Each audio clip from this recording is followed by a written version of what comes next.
Hello, everybody, and welcome to Tombs of Scoria. Today, we have for you an excellent show. We have a Tyrael solo session.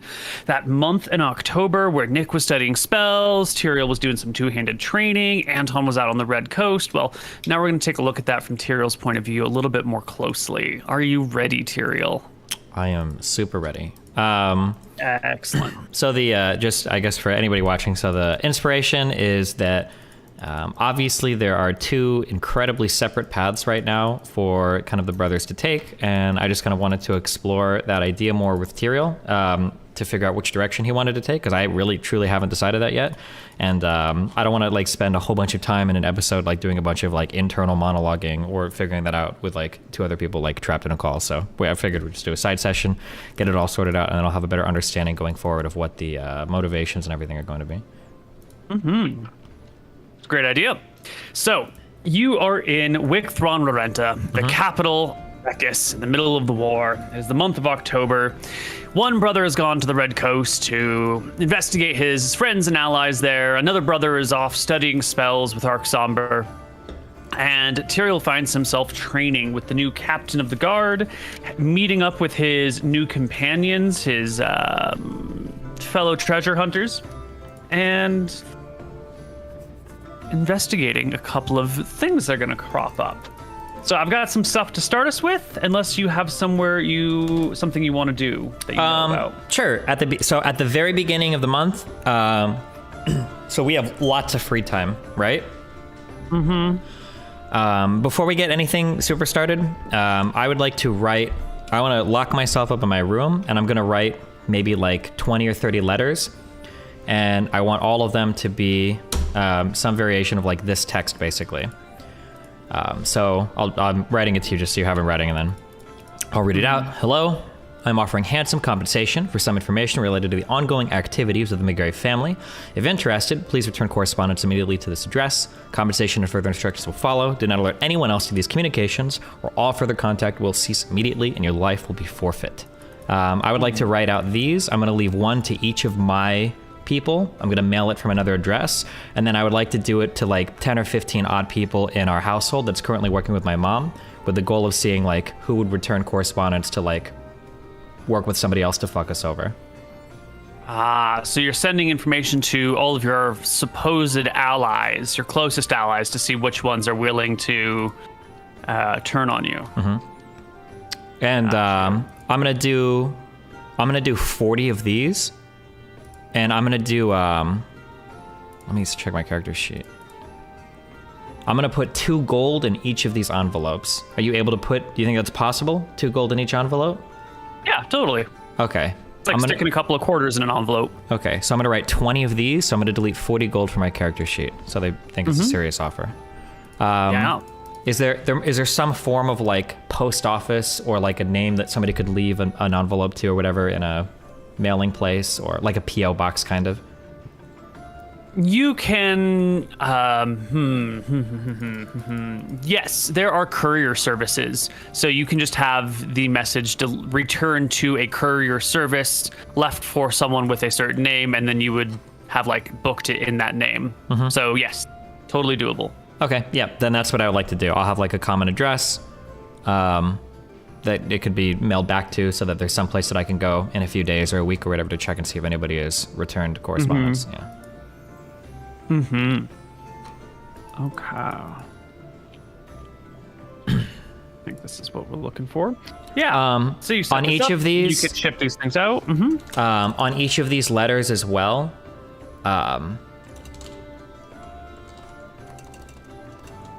Hold on. Let me just, real quick, maybe we don't have to do it completely. I'll include a line at the bottom, like, if you are interested in this, when you return correspondence, address me by my name, and then tell me that you're interested, and then we'll go from there. And each of these will have a different name signed to them, so that I know, like, who's returning correspondence. So I'll sign one, like, Andrew, Bravo, Charlie, Delta, whatever I'll have like 20 different unique names that I'll use on each, so that I know who's returning it, and then I'll write a list of these names down so I know which letters are going to which. Makes sense. Okay. Very clever. Gotcha. Okay, and you said, let me write this list down of people you sent them to. You sent it to Who? So it's going to be my 4 people. Vega, Hans, Sylvia, Benji. Yep. It's going to be Anton said that he brought back, I think he brought back 1 head priest to work out of Drekus. So it's going to be to that person. And then the 15 others are going to be, 1 is going to go to the old guy that we hired. A second one is going to go to the young guy that we hired. We hired an old like swordsman that is like a old captain of the guard or something. Then the younger guy that we did. And then the other 13 are just going to go to random people that our mother has hired to work at the house. So maybe a couple of her, she had a couple close guards, I think, that we gifted +1 swords to. And then like maybe random servants that are like the head of like the dining room team or whatever. Just like people scattered throughout my house just to kind of like look for weak links. Yeah. Excellent. So it's not going to go to like the one guy that cleans dishes, but it might go to the guy that like manages inventory for our household, and then the guy that manages right. The servant that pours wine at the dinner table that hears all of your private conversations Stuff and just like is that, a yeah. wallflower. Yeah. Got you. Okay. You can send those out. It'll take a while to get to people. If they're going to respond, they'll probably take some time. So we'll check back in on this in a few in-game days. And this is a great place to start. Okay. So very quickly, you're going to get not quite a letter back, but you will be approached by Hans and Vega one afternoon, a day and a half after you sent these out. They'll leave a mark for you on your wall of your house, because they don't want to like knock on your door and show up and walk in the front door and be necessarily seen with you. So they have a way of like leaving a rock on a wall visible from your window. And if there's like a rock on this specific other rock on this wall, that means meet up with them at their safe house and you guys have information to exchange. And when you go to meet them, which I assume you do, they will have their letters that you wrote to them on the table and say to you, well, Lord McGarry, we have an interesting development. It appears someone else is out to get you. I nod my head. I mean, there's been an assassination attempt in the streets for us, of course. It seems as though you two were contacted. Do you have the original letters that they sent to you? They tap the 2 letters on the table that look very familiar. You can see your handwriting on the surface of them, and say, there's a knight in town who's been causing some problems, asking some questions, looking around for things. I think he sent these. You might want to read what's in them. Okay, I'll grab both letters. How are the... just as you have them, the coins are still inside the envelopes. How are the English lessons coming along for Sylvia and Benji? Or the Drekus lessons, I guess. They're coming all right. You know, it's a little difficult chatting with people, but they seem like good folks. Their eyes are a little wider than we would have expected. I don't know if they've ever been inside of a major city before or what the hell life is like on the other side of the ocean, but they're doing okay. Yeah, hopefully life here is better than it was across the sea. That place was miserable. I believe you. I greatly appreciate both of you bringing this to me. It means a lot, really. Thank you very much. Don't you want to know about the knight who wrote them? Yeah, if you have more information about him, sure. Well, he's been around town for a little while now, asking about. You'd mentioned someone was following you, all invisible-like, and you needed us to keep an eye. Well, in the process of keeping an eye on random invisible followers, we spotted this knight, not quite trailing you, but like trailing someone who was trailing you. Switched out a couple of the leads, but he was always about a half a block behind, peering around a corner. I think... No offense, Lord Tyrael, but I think you might have relieved him of some of his prized possessions once upon a time. A knight? He's been... Wait, let's just so I understand. A knight is following the person following us, or this is just another person following us? No, I think the knight has hired someone to follow you and is then following that. When you follow someone, sometimes you need like a lead and then a follow behind that, and then you switch positions, so it's not the same person always behind you. He's got some people trailing you and he's trailing them, so he can keep an eye on you and see what's going on. He's been spreading some interesting rumors around one of the taverns downtown. What kind of rumors are these? McGarry families just like their namesakes, bunch of thieves and criminals, taking possessions off of sovereign knights, that sort of stuff. But never to anybody, really in the know. What kind of possessions? Well, excuse me, what kind of possessions does he say we've taken? Where is he spreading these rumors at? Where does he spread these rumors? At what time? It spreads them in the tavern when he's done with the day. So evening, we can take you to the tavern. It's called the Cup and Sword. And he talks about you stealing sword that's been in his family for a few generations from him. Interesting. Anything else?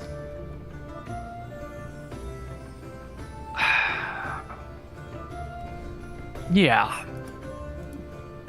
We've talked to him a little bit, one table over, leaning in drunkenly, asking what's all this McGarry stuff about. Mm-hmm.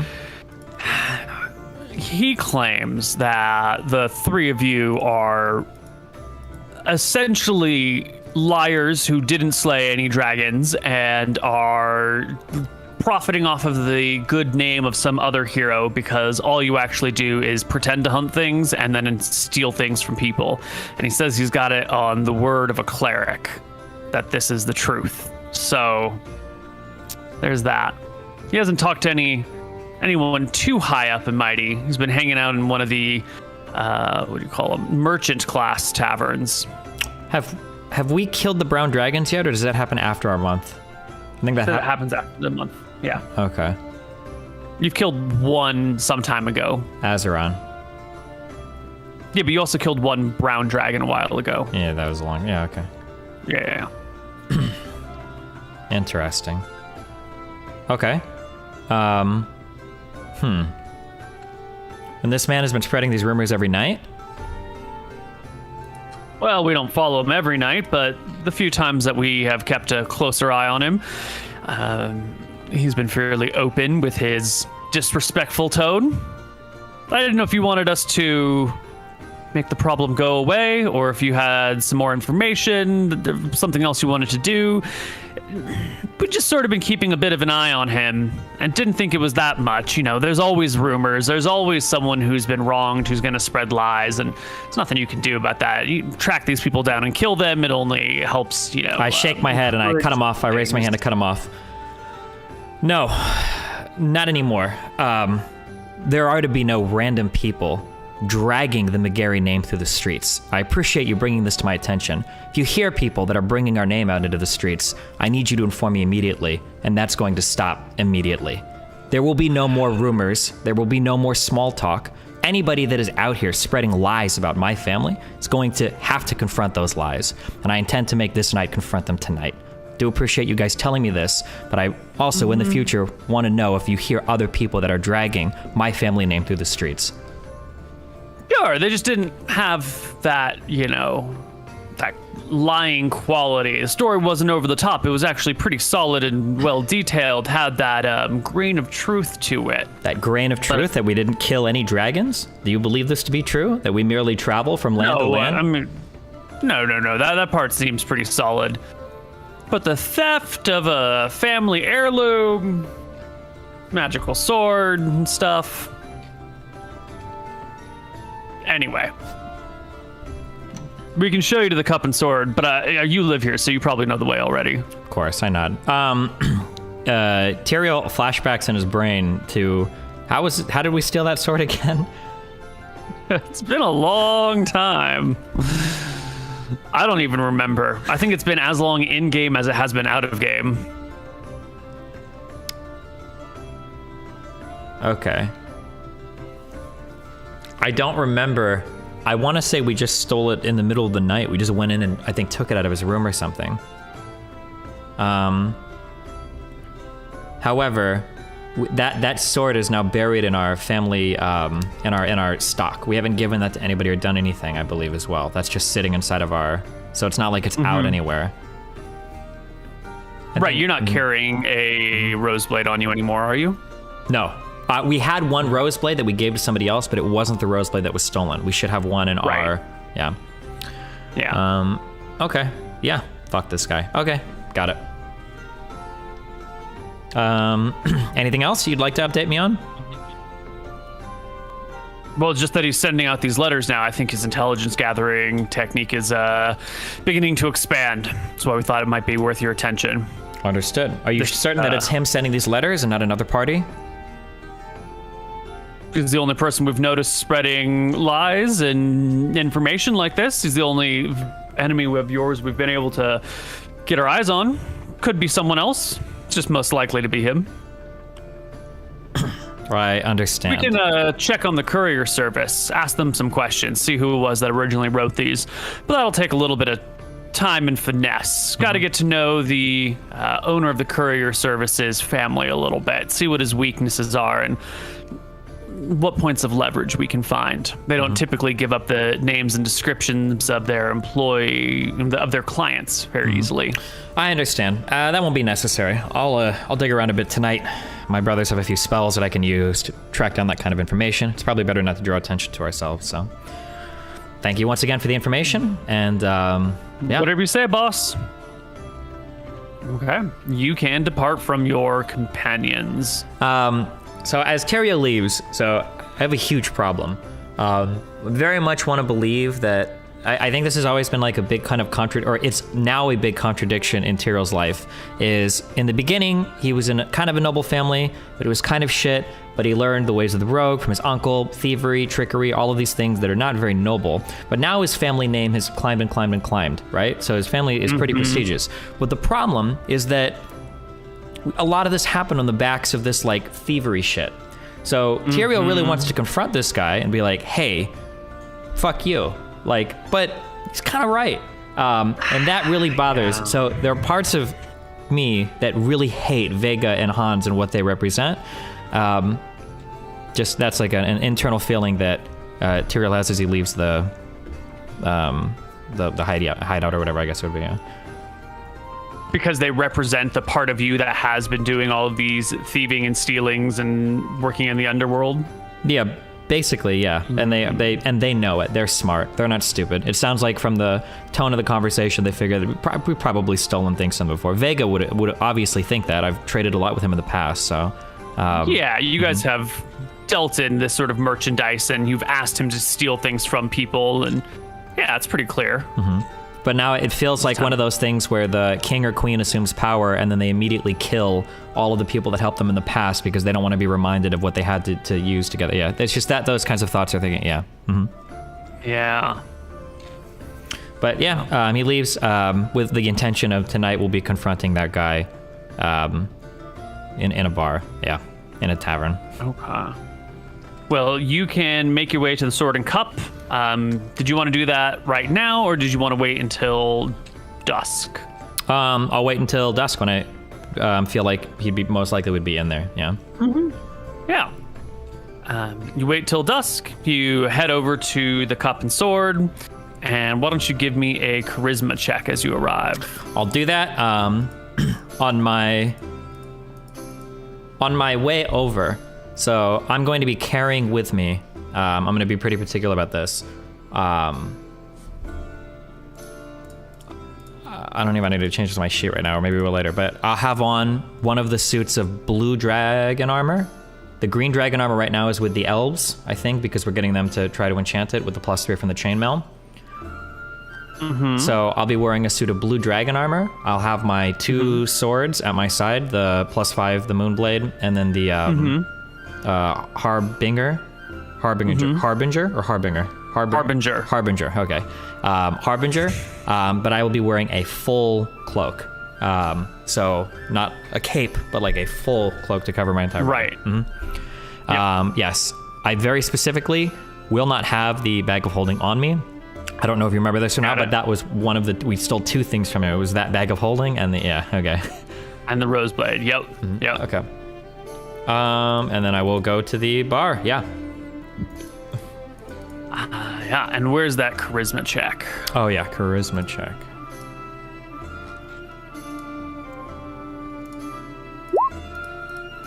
Yes, you will recognize the knight here.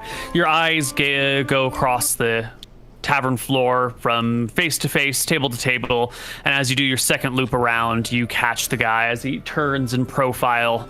You recognize the sort of crooked nose that he had on him. He still has, I suppose, and the big bushy eyebrows.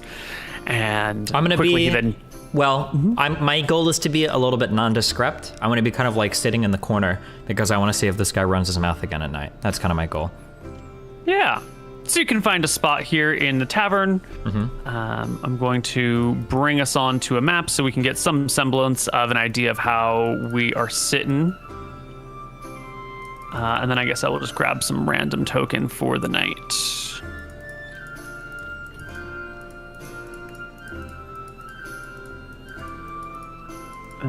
He is seated.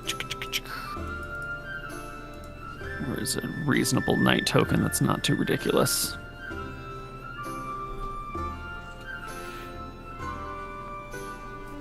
Here we go. That's not too ridiculous. He's going to be seated right at this table on the corner, on the edge. Okay. And I think you, when you came in to look, came through this side door and kind of glanced around the room. Actually, if that was the case, then he has to be facing the other direction. So he must be seated over here. And when he turned to talk to someone across the tableway or to shout at a passing waitress, you caught his face in profile. Okay. I'm just going to kind of sit and, I guess, eavesdrop then to listen in. Sure.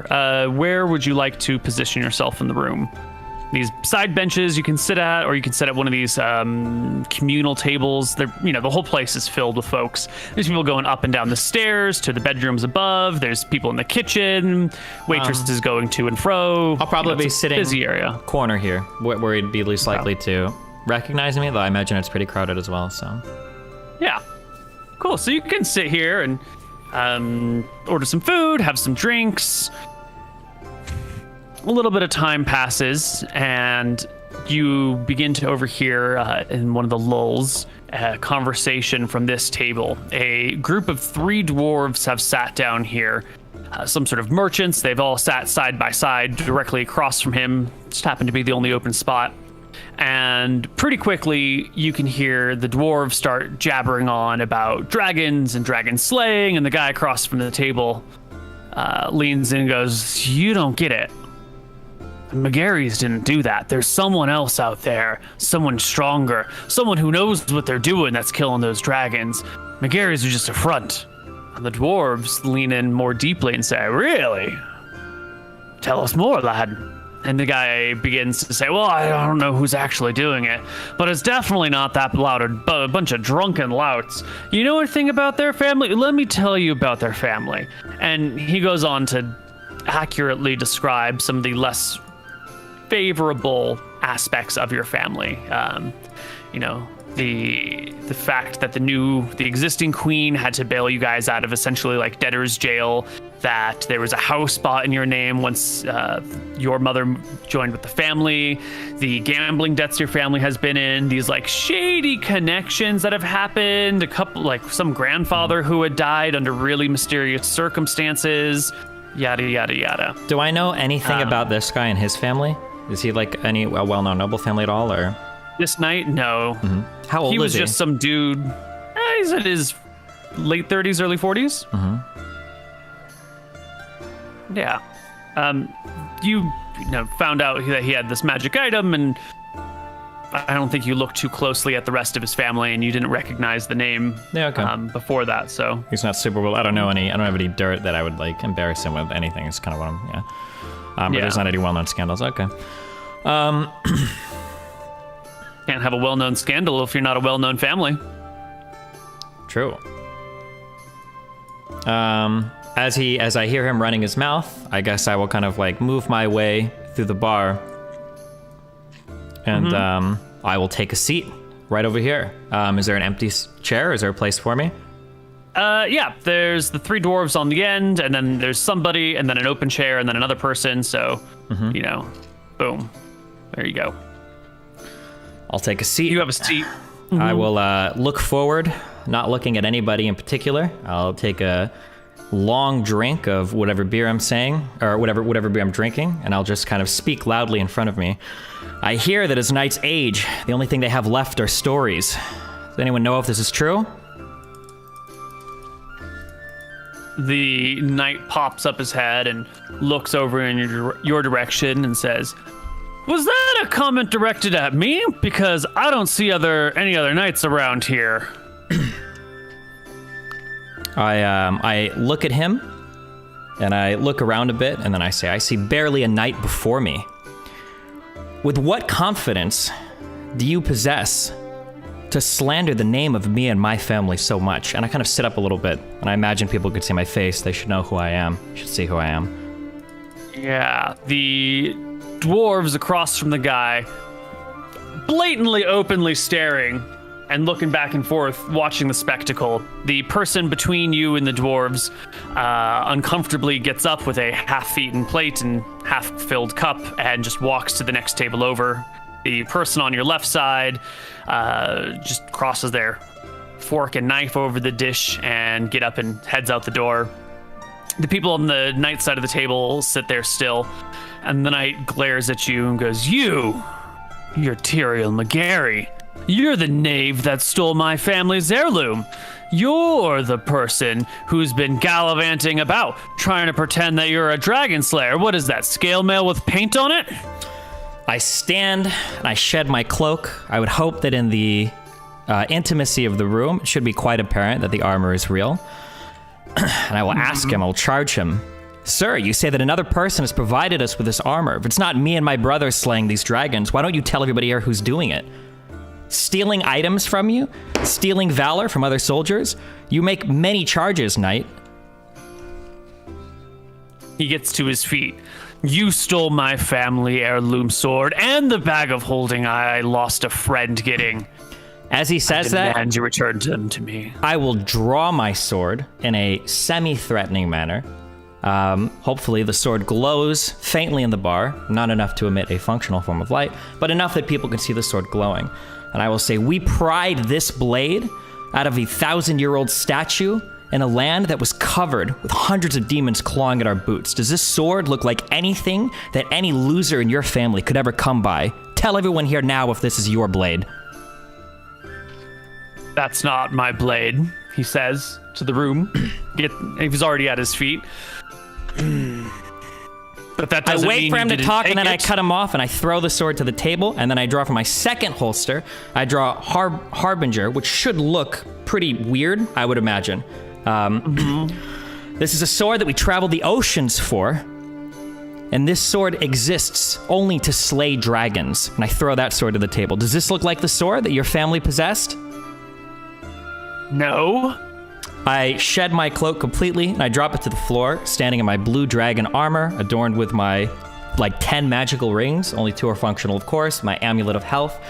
With my bulging muscles, my girdle of strength empowers me as such. And I ask him, "Do you see a bag of holding on me? Do you think I would leave such a bag in my house anywhere? I ask you, knight, you make many a charge against me. Do you have any evidence for any of these claims? That I, Tyrael McGarry, stand before you as a fake dragon slayer who steals swords from families beneath his?"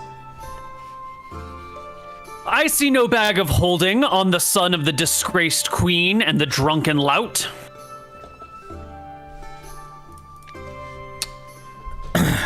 "Perhaps we should let the gods decide." I pick Harbinger up, and I sheath him, and then I pick my sword up, my moonblade. I say, "I challenge you. If you wish, we can have a duel out here in the streets right now and settle this. Otherwise, I must demand that you stop dragging my family's name through the streets. I understand that you have nothing going on in your life, such that you feel the need to tell these stupid tales in taverns in order to get an audience, but I don't appreciate that my family has to suffer for cheap entertainment for you and your loser friends." "I may not have an aunt who is rich and powerful and can buy me pretty fancy weapons. I've learned the hard way how to make my way in this world. And I know that there is no glory to be gained by either of us here today. Either of our bloodshed here in this tavern or in the streets would only weaken the great kingdom of Drekis. And I am here for the people of Drekis, not my own personal agenda, not my own self-aggrandizing plans and plots. No, I won't sully the streets with your blood tonight. I want to look to the room to get a general sense of where the people stand, and I'll make a call out. Well, I don't know. This man seemed to say many a negative thing about my family. He claims that I have a brittle sword painted. He claims that my armor is false, designed maybe by a clothier down the street, and not actually made of the scales of a dragon. Sounds to me as though this man is afraid. I need to get a general sense of, are they on my side? Do they feel like this guy's talking shit? Or are they on his side? Do they feel like I'm like grandstanding and being arrogant? Very good question.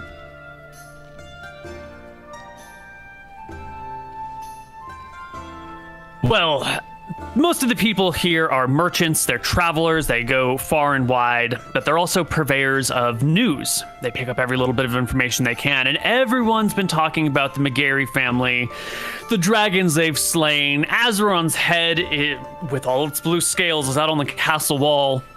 And here you are, wearing armor from the same exact type of blue scales on Azeron's head. You've got two fancy-ass magical swords, and even if your aunt is the queen, no one's going around giving out, incredible, amazing magical swords to people who aren't actively involved in some sort of, kingdom-helping thing. So the general consensus of the people around here is that Tyrael is right. He's this dragon slayer. We all know that. And this knight's about to get his fucking ass kicked. So people move away from your table a little bit more to stay out of the range of fire, except for the dwarves, who are happy to be seated right here in the middle of the back and forth banter. You can see a lot of approving eyes in your direction, lots of head nods, and a couple of raised fists in solidarity. Okay, then I stand and I kind of hold my sword towards him after making essentially my call out, saying that my armor looks fake, my sword looks fake.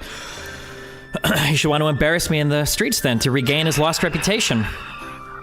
He's already at his feet. He draws his blade and tosses it on the table. Have another one of my swords then, Tyrael McGarry. But your day will come. My time will come. And when all the cards are down, the truth of who you are shall be revealed. And giving you his sword, he storms angrily up the stairs. I will sheathe my blade. Does his sword appear magical? No, it is some common arming sword that he must have replaced his family heirloom with. I will sheathe my moon blade. Do people learn how to do it in cool ways? Can you make a spectacle of it? Probably not. It's an anime thing. Totally. I'll sheathe my blade. I will hold his up. I will look at it. I think you hold it out, manage the balance of it. I've seen people do this in shows. I don't know if you do that. Yeah. I'll set it back on the table, and I will speak to myself, although quite loudly. This sword is as worthless as the man's name, and I will leave the bar. All right. You head on out. As you leave, you can hear the dwarves clamoring to get the sword and shouting, it's mine! My hand touched it first! And arguing over, who gets to take a look at it and play with it first. And you can exit the bar. The knight went upstairs. He must be on the second or third floor, because there's 3 stories here. Yeah. Okay. Off home? Yep. Done with the guy? All right.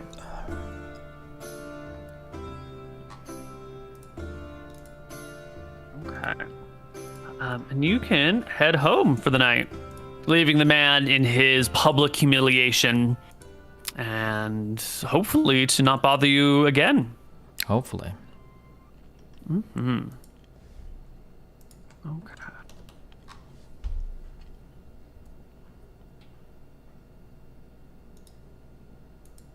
Alrighty. Now we are going to do another one. The next thing to happen is going to be a couple days later. You are going to get another roll on your thief followers table. Actually, that's not the right track for us. It should be this one. Okay. would you please roll me a D100? Do I want to roll low or high, or does it not matter? I don't think it matters. It's just a distribution. It is a human thief, and roll me a D8, please. Low or high? High. This is for level? Yeah. Okay.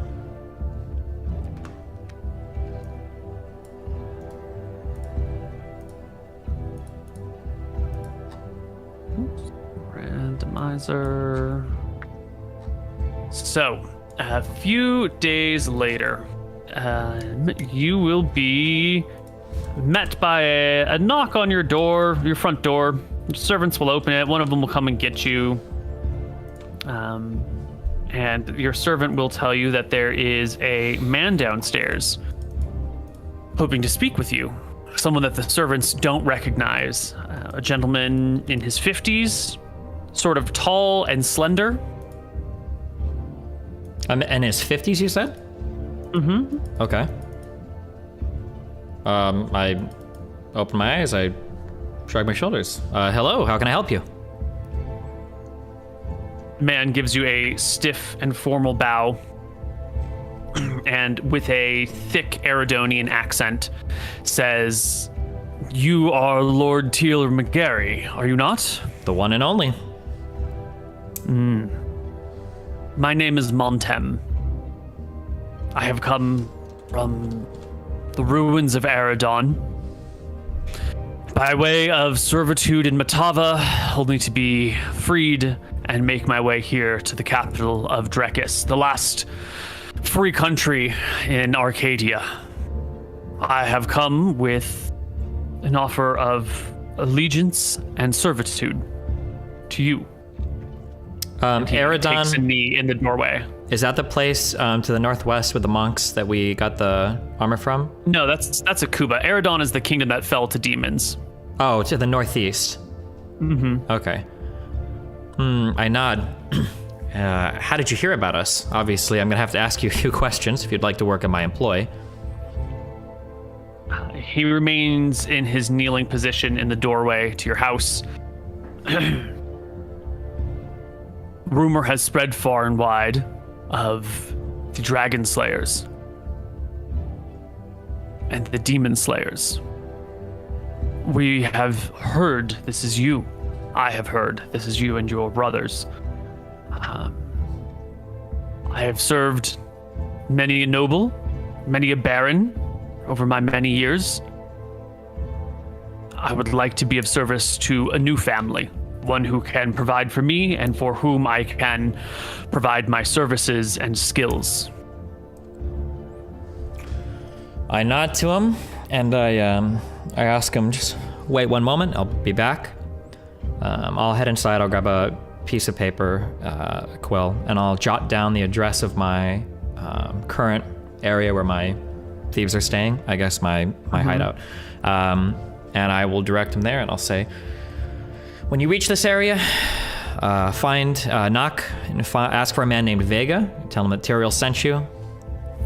And they'll find out if you have what it takes to work for me. And if so, I welcome you to our small family.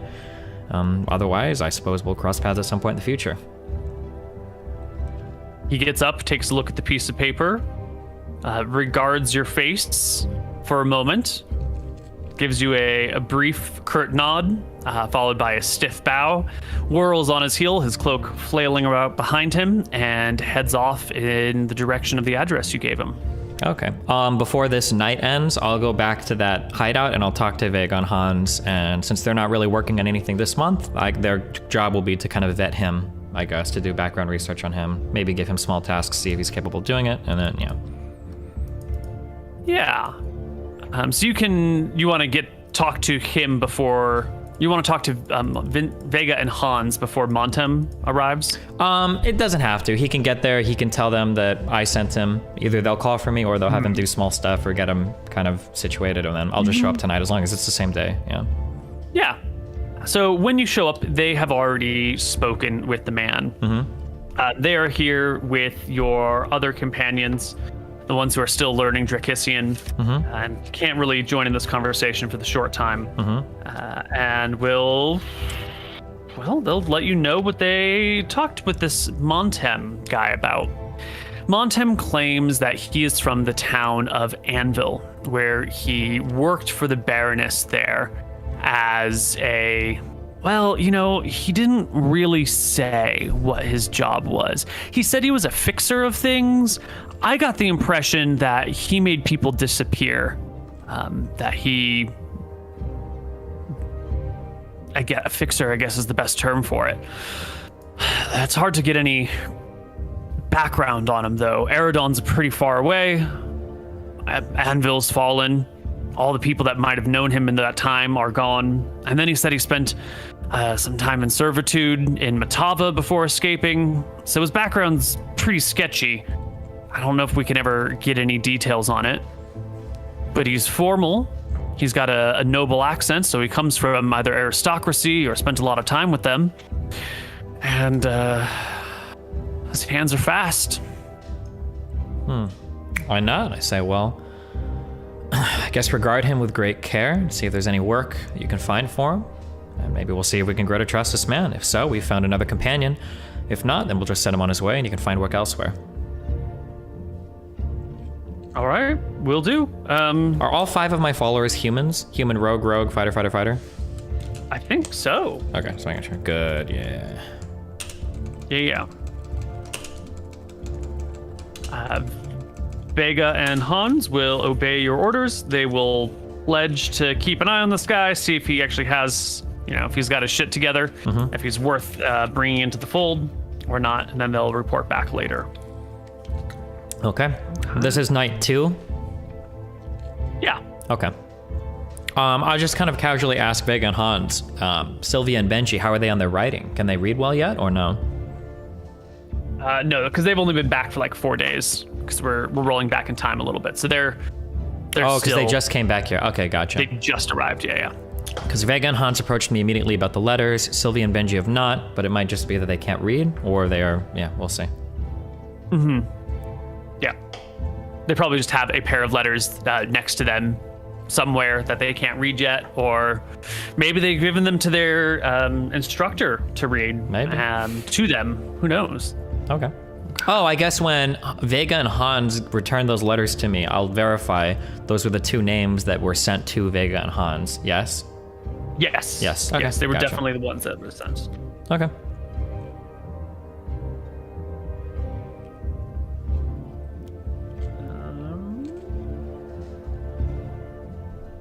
Gotcha.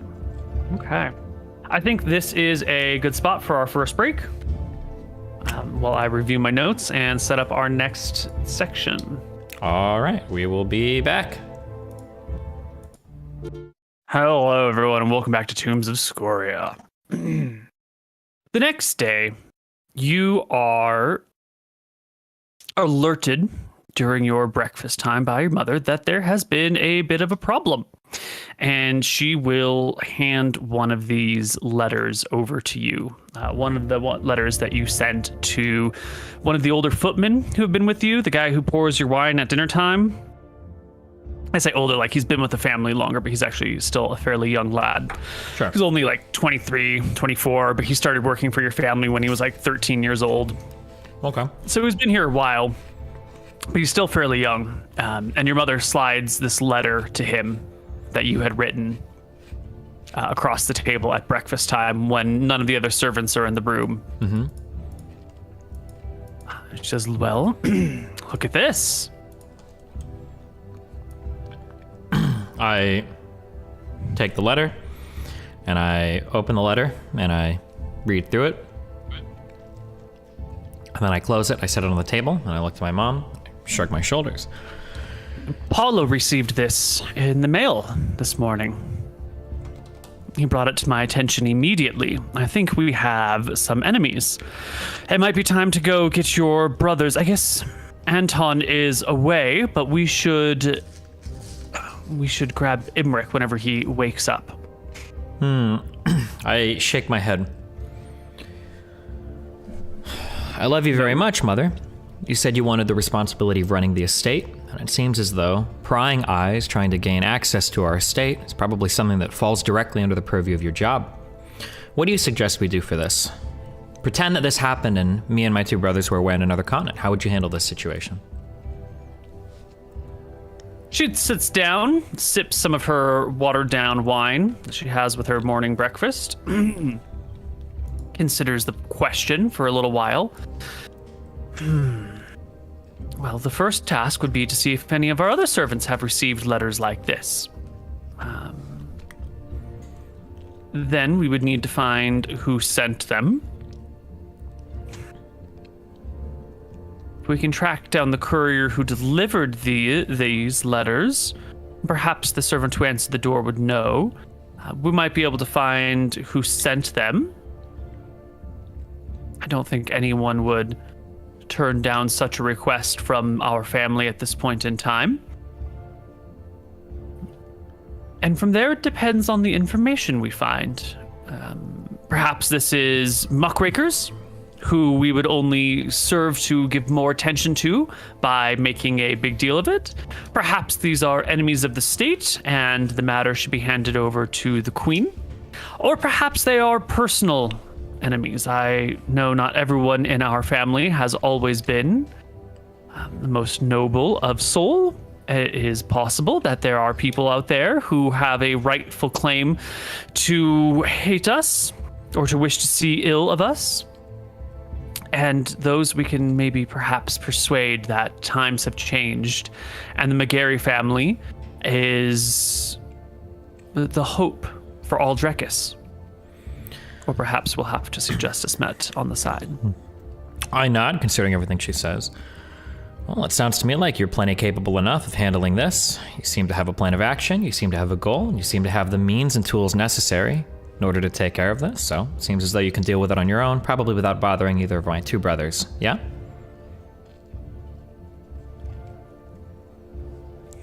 I'm gonna give her an intelligence check here, but I don't think Intelligence check for what? I'm not trying to trick her.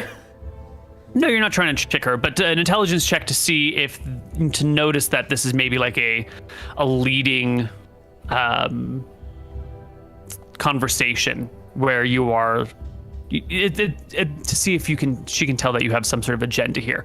She does not pass it. She takes what you have to say. I guess nods her head. I'm not trying to be discreet. I'm like trying to lead. Like it's not like I wouldn't hope it's a check.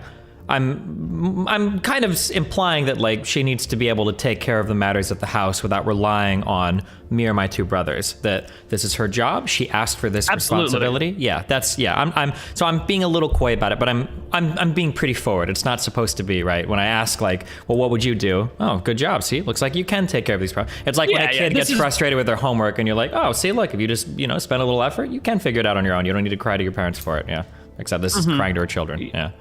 Right, this is more of a, though, like a, did you send these Tyrael sort of check, which she does not notice. Yeah, fuck that. Yeah, no. Yeah, but I'll tell her. She could be clever, but she wasn't in this situation. I think there's going to be plenty more people that are going to be eyeing us, whether for our treasures, whether for our name, or whether for our position in the kingdom. And I think it would be good if you're able to handle these situations on your own. You seem more than capable. I'm impressed with everything that you've done over the past few months. And I would hope to see you continue to be able to hold on to that position. That sounded more threatening than it was supposed to, but we're not going to get another mom. But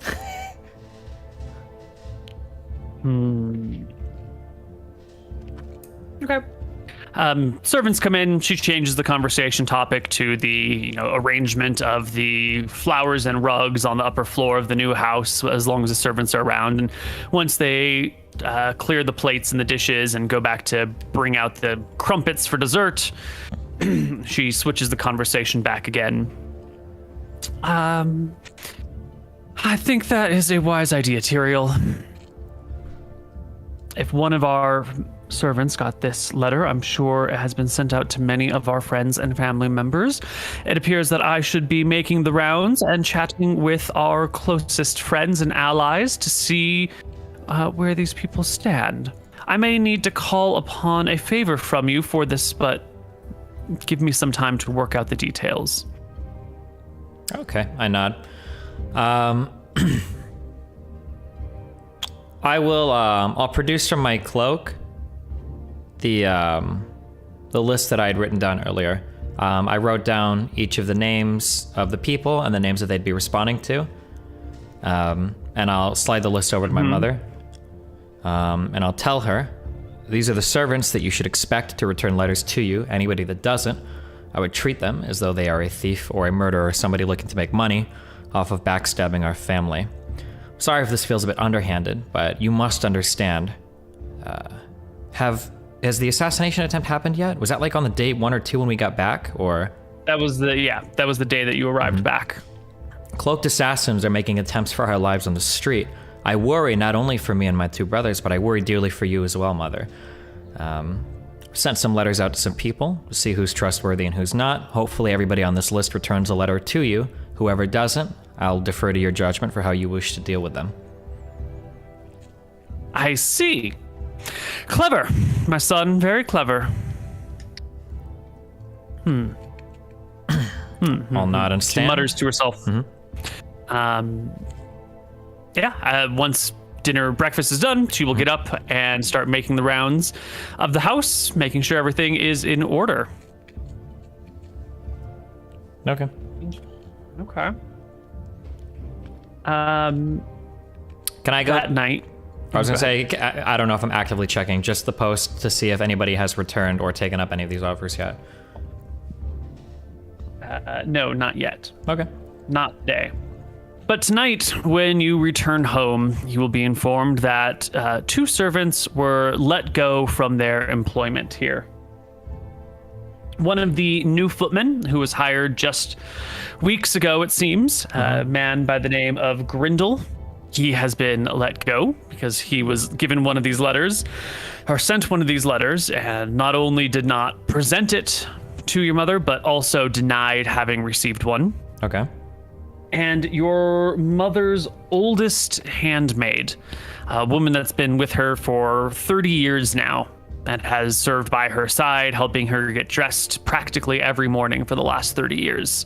Also did not present such a thing, but when was confronted with it, couldn't keep her poker face, and it was obvious that she had received such a thing.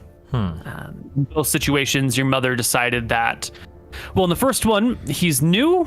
He doesn't know enough to be a danger at this point. It's better just to get rid of him. As for the other one, she's been around for a long time. She's essentially family. She's been with your family through hard times and through good times, through pretty much everything. She's been very close with your mother. She knows more about her than you might even consider yourself to know about her. And your mother couldn't bring herself to see the woman fall from grace. And so she sent her packing with a small gift that should allow the woman to peacefully retire and not have to spill any sort of information. So forgiveness and bribery for the one, and then just dismissal for the other. And I'll ask, so has she told me this, or do I find this out? Are we having like a small meeting later at night about this? You'll find this out, yeah. Your brother's off studying, your other brother's on the Red Coast. When you come home from whatever it is you do that day, she is waiting for you in one of the parlors, has you come in, and has a servant shut the door once you've entered. So it's just the 2 of you, and she explains what happens. Gotcha. I nod and I ask her, so I'm curious, Mother. It's not beyond the realm of possibility that there are many eyes looking to us right now, searching for any vulnerability, any weakness. Do you think it wise to take someone who would betray our family and send them packing with a handful of gold? What kind of a message do you think that sends out to those that would otherwise harm our family given the opportunity to do so? Loyalty is difficult to gain. The most surprising acts can be the things that bond 2 people together. Compassion in a time where wrath might be warranted is a surprisingly good motivator and a purchaser of loyalty. Thera has been with our family for a very long time. She is aged at this point and is unlikely to find employ in another family. She knows much about us, enough about us that our only options are to either forgive her and let her go or end her life.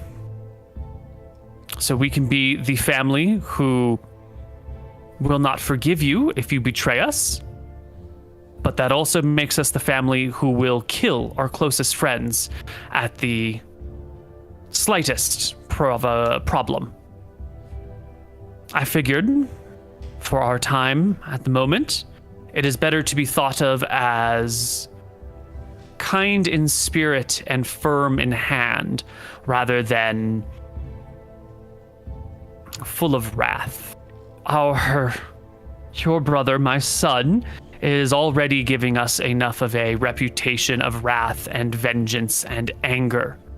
It is probably good if we can balance that out with a softer, more tempered persona.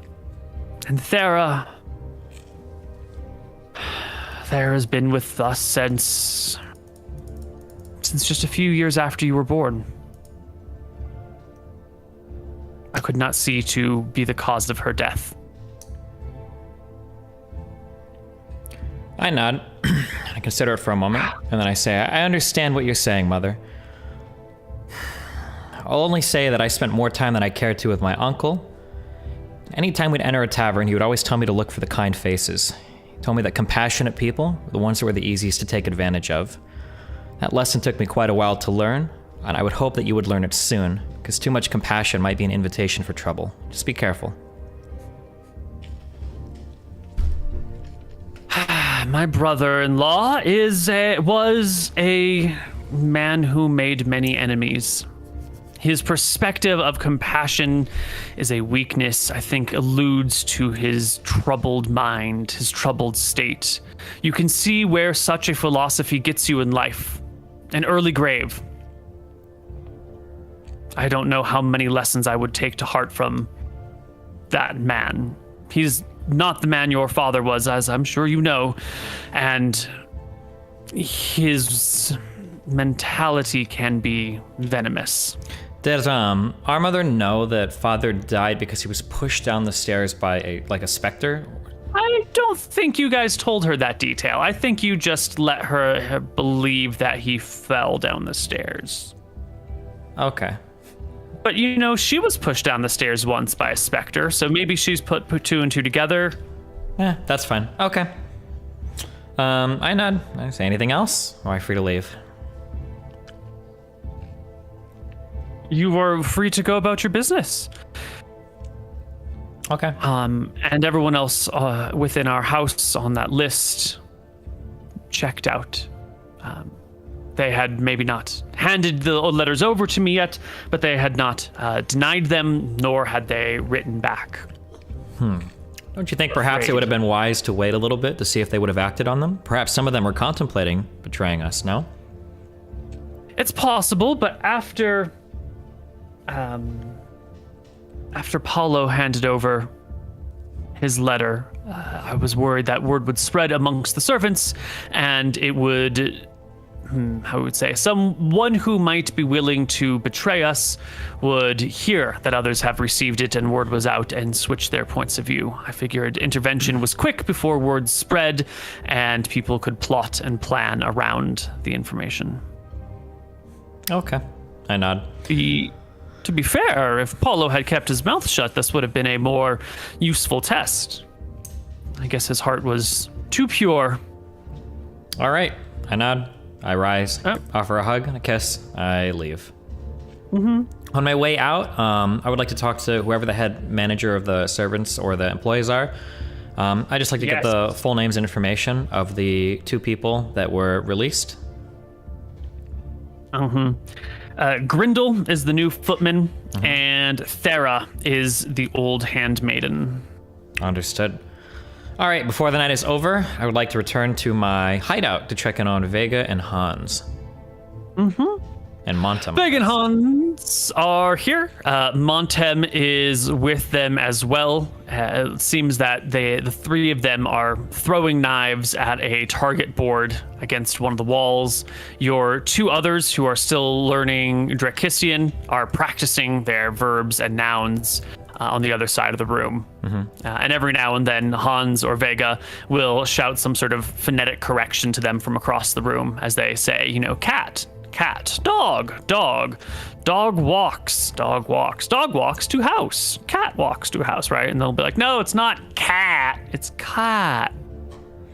That sort of, you know, casual conversation while the three rogues are throwing knives and daggers at a target painted on the wall. Gotcha. When you enter the room, Montem quickly takes a knee. The other rogues give a bit of a scoff and a sideways look as this very formal man takes his, I don't know what the word for that is, his position. What's the opposite of an honorific? Like his subjugation? Sure.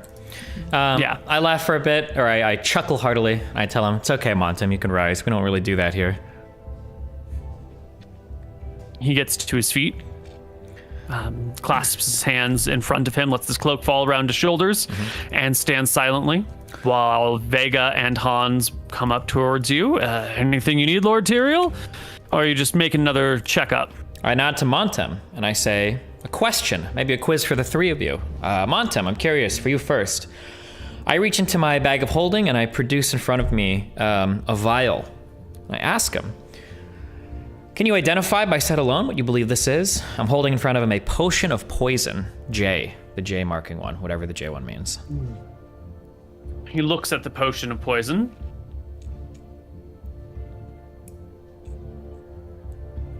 With just my eyes? Yeah, just take a guess.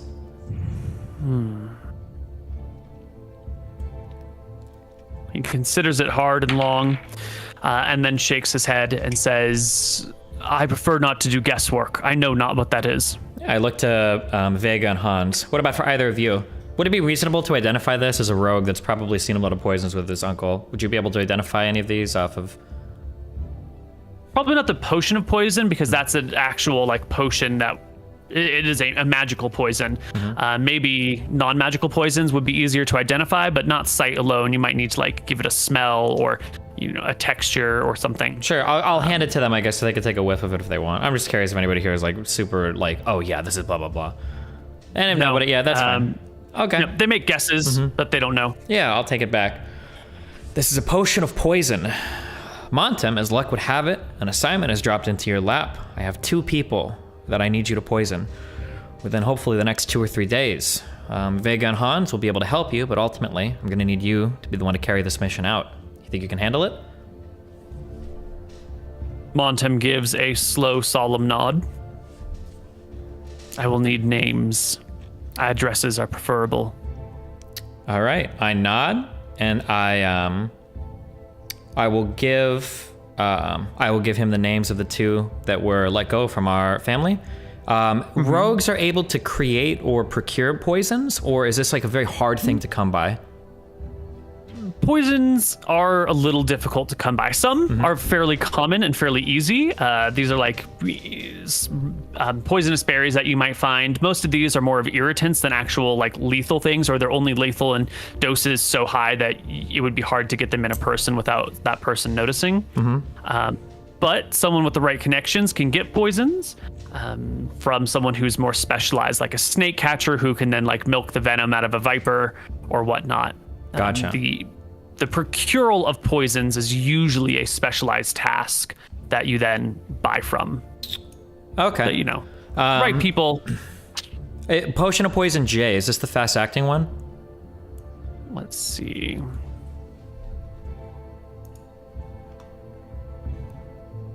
J is 1 to 4 minute onset time. It must be ingested. If you fail your saving throw, you just die. If you pass your saving throw, you take 20 damage. Okay.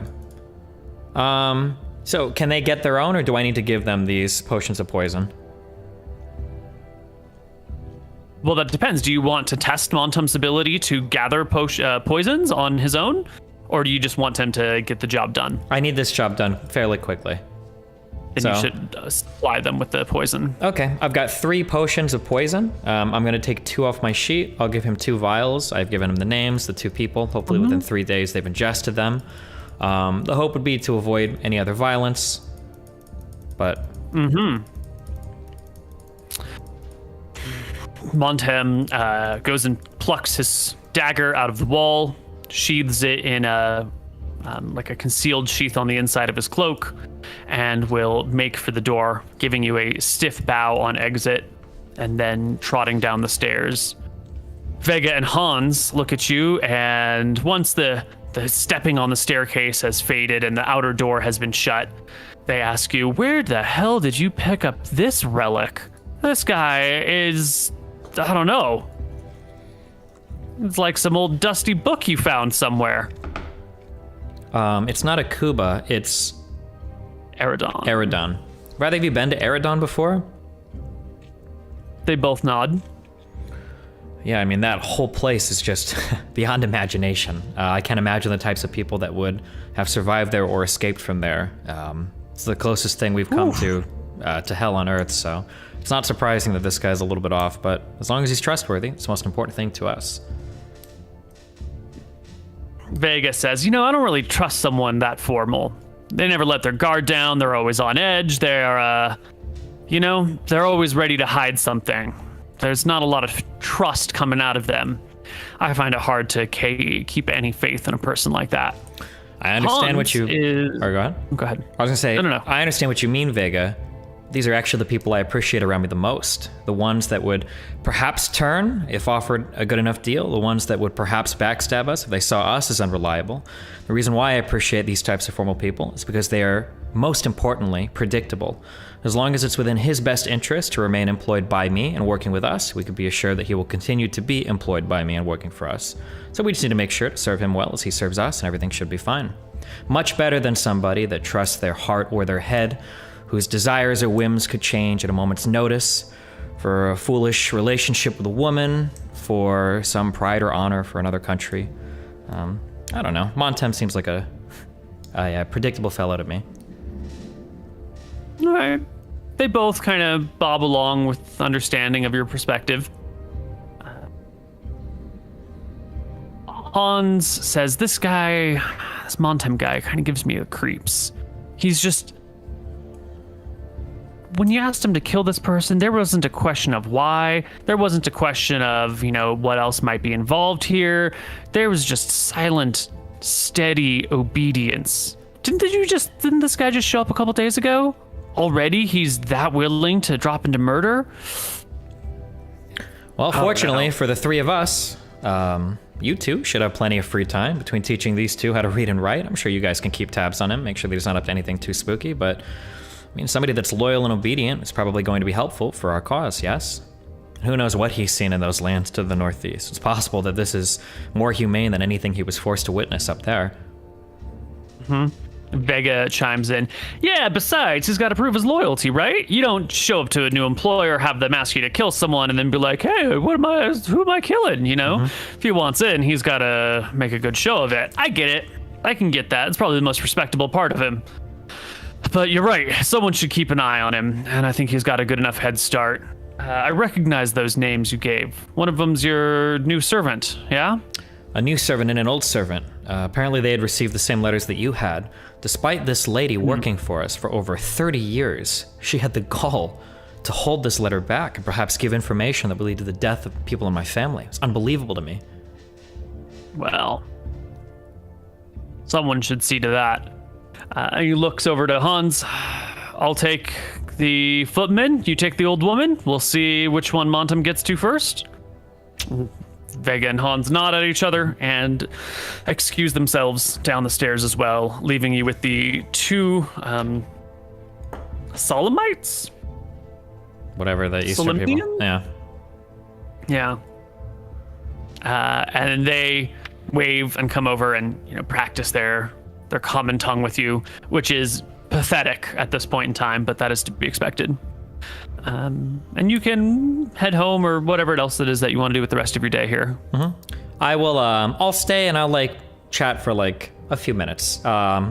I imagine I'll know from my lessons, like the basic things, like, maybe I'll ask them, like, where is the library? Just like whatever I would expect. Like, how is your food? Are you happy? Are you sleeping well? Yeah, stuff like that. I'll communicate. Practice for a little while. Yeah, I'll smile. I'll make them feel a little bit good about their language, and then I'll wave goodbye and I'll take off. All right, you can take off. Yep. When you arrive home, it is now late, and there is a letter waiting for you at the house.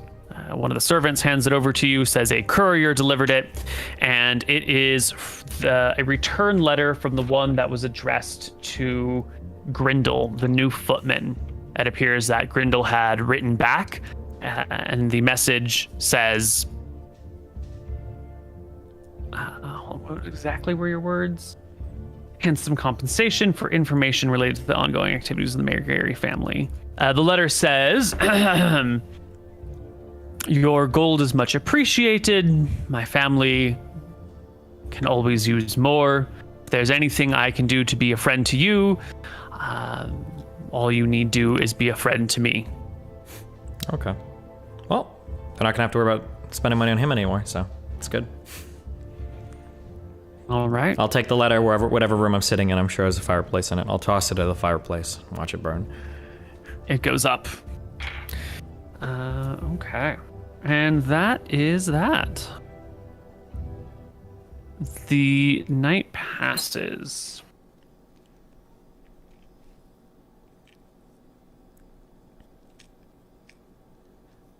Have we had the weird ghoul person? That hasn't happened yet, has it? Or has it? No, that happens after the month. Okay. After you kill the dragons. Yeah. Gotcha. Let's see. Both of the knights did report these letters as soon as they received them. They just, not everything arrived all at the same time. Mm-hmm. Let's see. Anton's priest still hasn't reported the theft of... is Anton's priest ready yet? Well, if he's not ready, then you can have sent this last one when he does become ready. Sure. But he doesn't report these findings to you, and he doesn't work in the house, so it's hard to know if he has just tossed it aside or is playing both sides against each other or is actively working with them. But you have not heard from Anton's priest on this front. Okay. Let's see. I don't think that would be very surprising to me. I would probably wait to take action on that until Anton is back, because I would expect her to report that to Anton before reporting it to me. Mm-hmm. That priest definitely wouldn't come to you. Mm-hmm. All right. Morning time, you can look out your window and see, instead of a rock on that wall to let you know to meet, there's a shoe, like a small women's shoe, and a stiff formal like footman's glove, as if someone has you ever been on like a hiking trail and someone drops something and so someone else like picks it up and like hangs it on a tree branch so it's super visible. It has that characteristic of like someone dropped this old woman's shoe and this like formal glove in the street, so we're like leaving it up high so it won't get dirty. This is the next day? This is that next day. Okay. I'll take both of these and I will find a way to discard of them relatively discreetly. Like, I'm not going to take these inside and throw them in the trash. I'm probably going to, if there's a, dumpster, public waste or something, I'll toss them somewhere else, yeah? There's a storm drain, they can be chucked down. No problem. Sure. Okay. It'll just get lost and rotted underneath the sewers. And they are gone. Excellent. I'll head over in the morning and I will take a look at I'll go to my hideout. I would like to enter wearing the 2 rings I'll be wearing on my Ring of Free Action, and I'll wear my Ring of True Sight, or the Ring of Seeing. Sure. As you enter, the blinds are drawn and closed, as are the shutters. You open the door, it's dim in here, but you can hear some people like getting out of bed to like wake up in the next room as you shut the door. And you hear some grumbling, "Oh God, who is it?" from Vega. I'll give a brief acknowledgement. It is I, Tyrael. Okay. The door opens and Vega, pockets the short sword he had drawn, or slides it into a sheath behind the door. Sorry, it was a long night. Is there something you need, or can I? He gestures his thumb back in the direction of the bed. I just wanted to give Montum a look and make sure he's okay. He points to the other room, signaling it's Montum's, and then just shuts the door and stumbles his way back to bed. Yeah, I'll kind of make my way over to the room. I'll test the knob to see if I can open it and kind of peer inside. Yeah, you give it a bit of an open, and immediately you hear the clattering of something that has been set against the door to make a noise should it open at all. And in a flash, Montum rolls out of bed, dagger in hand, eyes wide, staring at you like some sort of madman ready to slit your throat. And then realization dawns very quickly, and the dagger, gets turned against the backside of his arm to hide it from view. Gotcha. He takes a moment to run a hand through his hair and compose himself before giving you a bow and taking a knee in front of you. Yeah. I want to activate my Ring of Seeing. I'll only ask him a simple question. I'll say, "Are you hurt?" He shakes his head twice. And I'll say, "Very good." And then I'll close the door and I'll leave. When I activated my Ring of Seeing, does everything appear as is, or? Yes. The dagger he had in his hand is magical, though. Okay. Not projecting an alignment. He's not a spooky monster zombie, or? Correct. Okay, cool. That's it then. He's fine. All right, close the door and I will take off. Is this enough to make Montum A-okay in your books, or are you still wanting him to be tested in some way? I still want to see, I would still want Vega and Hans to kind of keep tabs on him, but I mean, this was pretty well done, yeah. Okay. Excellent. As you are walking down the street, heading back home, or wherever it is you go this day, there is a man who approaches you. And can you give me a charisma check to see if you recognize this face who you've only met once before, a long time ago? Yes. How could you forget the face of the man who runs the magic shop where you had your scroll of wish identified? You're walking down the street. He's walking the other way. His head cocks as you approach, or as you go to pass each other, and he quickly steps aside in your direction and says, "Ah, Lord Tyrael, how are you this fine day?" I nod. I extend my hand to shake and I say, "Hello, I'm doing great. And how are you, old sage?" Very well. I don't know if you recognize me. We did some business some time back. I was just wondering. And he takes a quick look around. What did you use that scroll of wish for? I look him over for a minute. My eyes kind of wander off. And then I look back. And I say, I've heard so many stories about those wish scrolls. And I didn't actually believe in it. I think the three of us got together. We simply wished for good luck and good fortune. And I lean in close and I whisper to him and I say, "Seems as though the wish came true, wouldn't you say?" And then I kind of nudge him on the ribs and I just want to keep walking. His head bobs as you leave. He makes no reply or no attempt to gather your attention again, and is gone from view. Okay.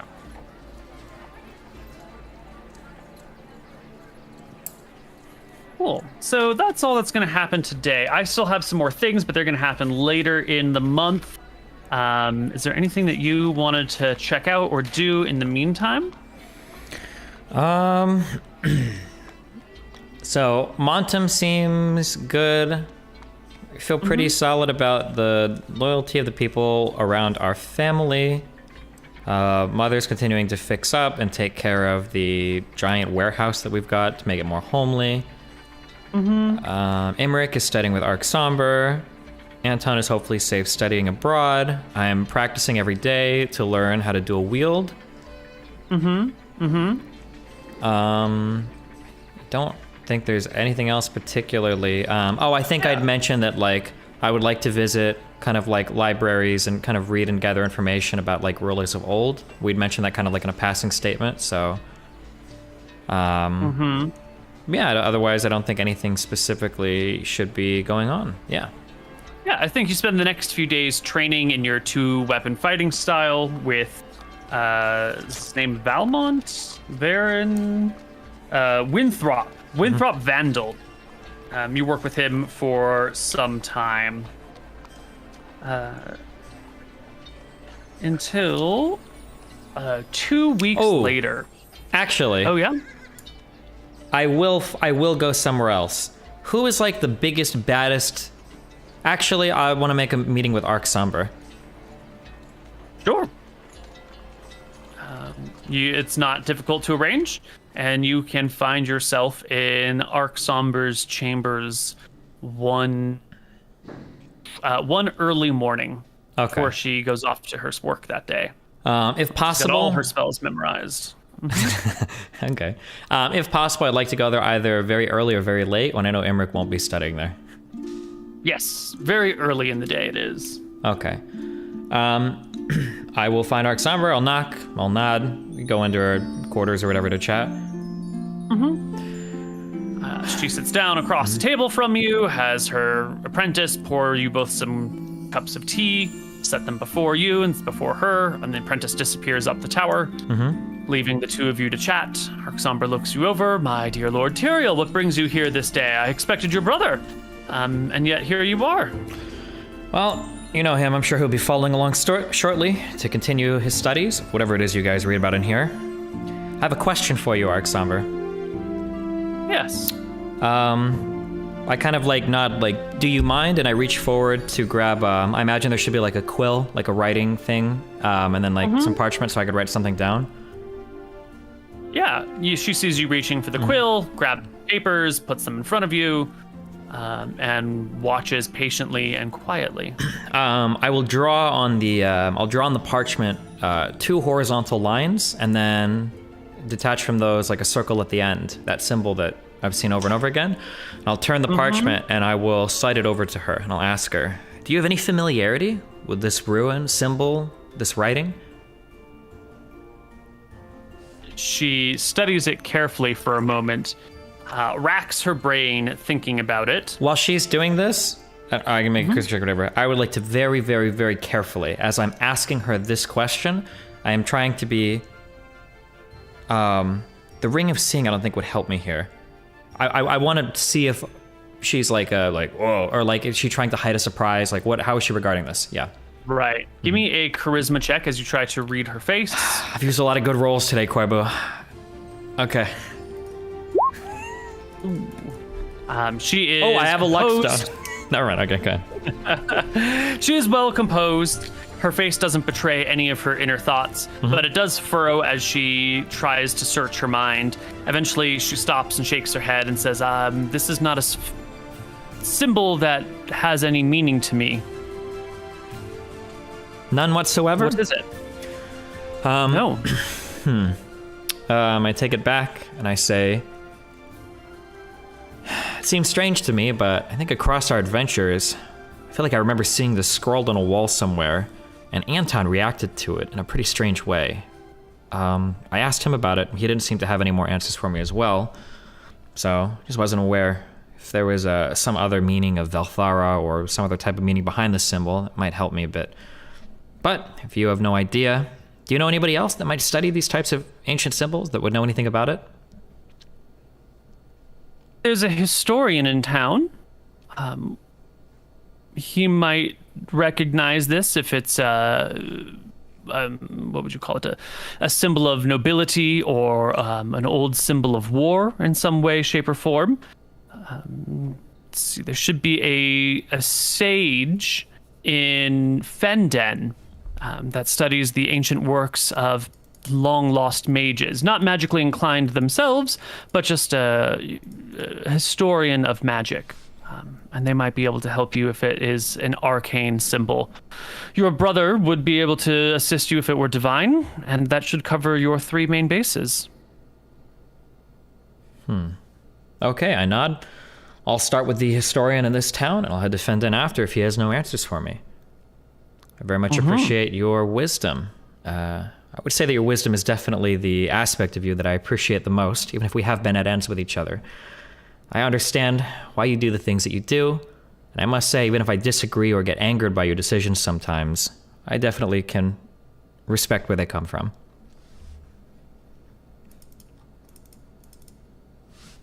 Why, Tyrael, you surprise me.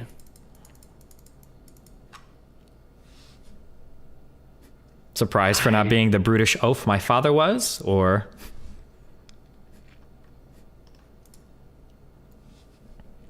I did not think you quite the diplomat. Come across a lot of different characters on our journeys. I guess in order to make it as far as we have to recognize certain traits and certain people when you come across them. And, yeah. What traits would you say I possess? I lean back for a moment and I kind of rest my what makes sense? Rest my hand, I guess, or rest my head on my hand, and I think for a moment. I think the two traits that you possess the most that I can see through are unyielding loyalty to the kingdom. I would say a great deal of wisdom and intelligence, both of those. Yeah, it's my perception of you so far. I think I should be flattered then. I know your two brothers and I have not always seen eye to eye. Imric and I often argue over the necessity of all the spells, and he seems to think I am petty for withholding them. Your other brother seems to think I am some sort of monster. I know not why he has that point of view, but it does grate on me. I understand. Sometimes it feels like to hunt monsters in these areas, sometimes it feels like you must become one yourself.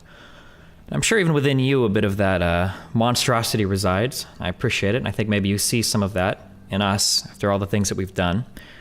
I understand your perspective on that.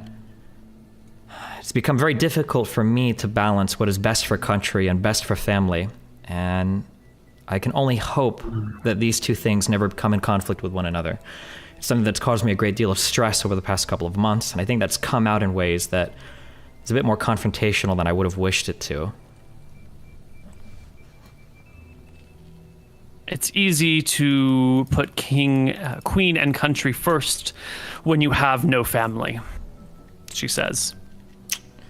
I Makes nod. my job much easier. I nod in understanding. I say, as of this moment, I don't see any conflict between what's best for my family and what's best for this kingdom. And I hope that doesn't change in the future. I don't plan on it. It's just something I worry about. We've come across so many people that are so keen on backstabbing whatever families they serve, or killing whatever monsters they serve, or destroying whatever kingdoms they come across. And you're obviously well read on us. You know my background. And you know the time I spent with my uncle, who's an unscrupulous man who also held no loyalty of his own, so I appreciate the understanding that you've given me so far, the understanding you've given my two brothers as well, even if we are a bit, as you say, grating at times.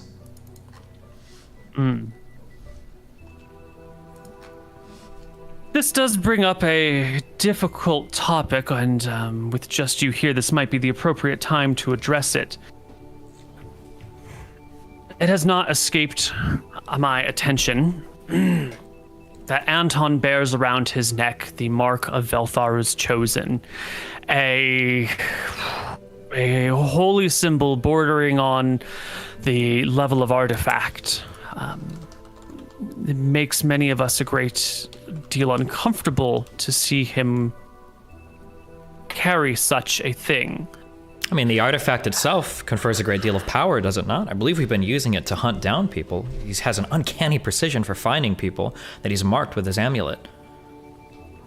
And given our circumstances, vengeance against Scoria is definitely something we all would embrace.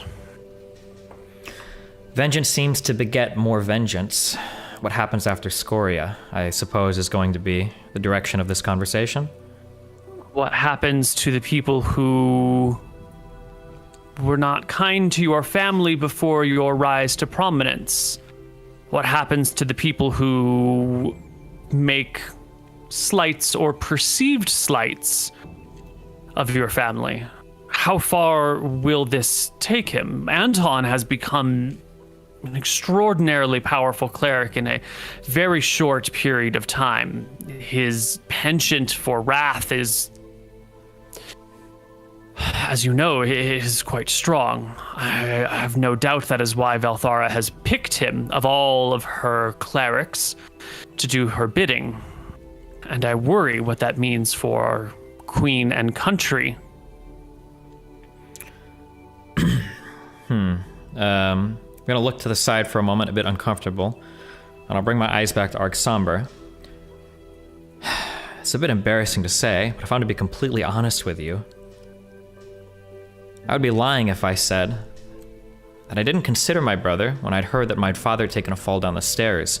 It's no secret that he was quite cruel to him in his adolescence, and it's almost embarrassing to say it, but I actually felt a great sense of relief to find that he'd been pushed down the stairs by that specter haunting our house, rather than something more horrible happening. I worry sometimes that my brother might be putting that amulet ahead of family, although I don't speak to Velthara. I'm certainly not her chosen apostle, so not entirely sure where that direction takes him, or would take somebody like him. Her head bobs up and down in understanding. I think Anton will need careful guidance if he is to stay in a position of servitude to the crown, to the empire. I fear cleric with that much power who does not perceive themselves as having any loyalties, or perceives themselves as having loyalties to something other than this kingdom we've helped craft and guide towards success. Well, do you have any assurances that that is not a path he is going down? I mean, as embarrassing as it is to say it, it sounds as though you might know of his desires more than I do. I live with him every day. I can see the way that I think his power has shaped his newer personality. He's no longer the timid, non-confrontational boy he used to be. He's quite the aggressive man these days, especially to those he feels has wronged him. I mean, what ultimately is a cleric of Velthara to do? What is the final destination for these types of people? Perhaps when I go to talk to the scholar later, he'll be able to tell me what has been the ultimate fate of the people that have worn that amulet. Or perhaps you know this? It has cropped up a few times throughout history. It's referenced rarely here and there. She shrugged. I don't know its history myself, only that each god has an artifact that they sometimes give out to their favorites, to their chosens. Some of these are theoretically lost for all time. Others are simply waiting to be found, and yet others are, as this is, handed out. How did Anton come to acquire this? That is a story I was never privy to. The free city of Roxas, beneath the depths of one of its temples. I'm not entirely sure if that amulet had always been there or if it had appeared there for us. But it seems as though he acquired it there. I don't know if... I can't really speak to anything else about it. I don't know if Velthara sent it for him or what. Again, I'm a simple thief sometimes. I don't really know as much about all this magical stuff as you or Imric or Anton would know about.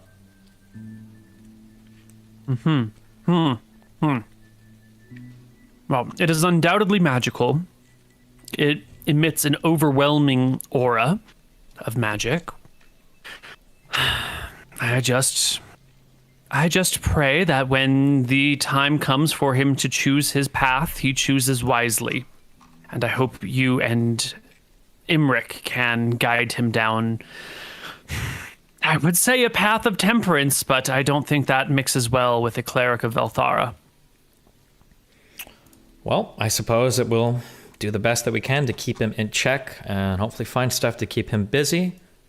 But otherwise, hopefully the only enemies that he acquires are enemies of this kingdom as well, I suppose.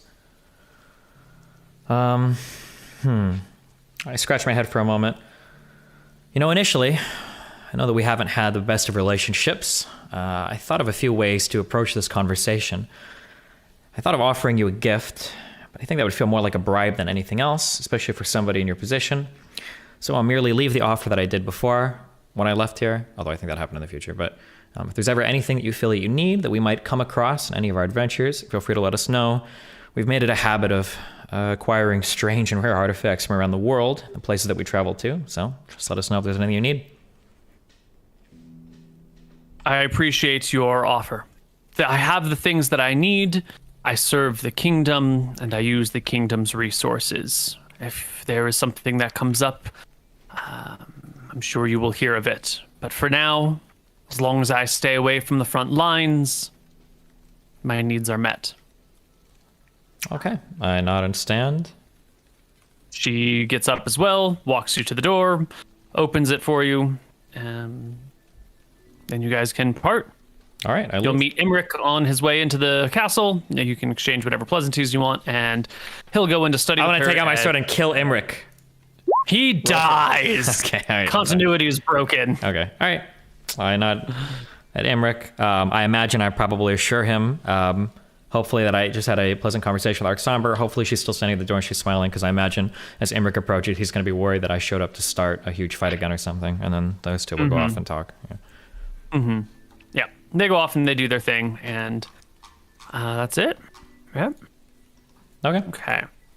So it is a week or so after this. Oh, wait. I don't want that much time to pass. I will go and talk to the town's historian, and then if he doesn't know anything, I'll go to the sage in Fenden, which I hope I can get to in a day. Yeah, you can get to Fenden in half a day and back in half a day with your carriage. Yeah. Neither of these people recognize this symbol. And then I'll ask either of them if they would know anybody that would.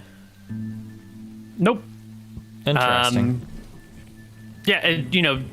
Someone, the historian says these are two signs that are used in mathematics and in logical sequencing, but on their own mean nothing to me. The arcane historian talks about magic circles as an important thing, and flows of magic as an important thing. But again, these are both individual symbols he sees, but he's never seen them put together. And even if you were to try and abstractly think of the magical purposes of symbols like these, they don't have any interplay. Gotcha. Okay. I'll make a few other stops, with the final being the queen if I need to make an appointment. The first one is we should have an ambassador to Roxas, somebody that's a dwarf. I'll ask a dwarf if he recognizes the symbol at all. Whoever our ambassador is today. Yeah.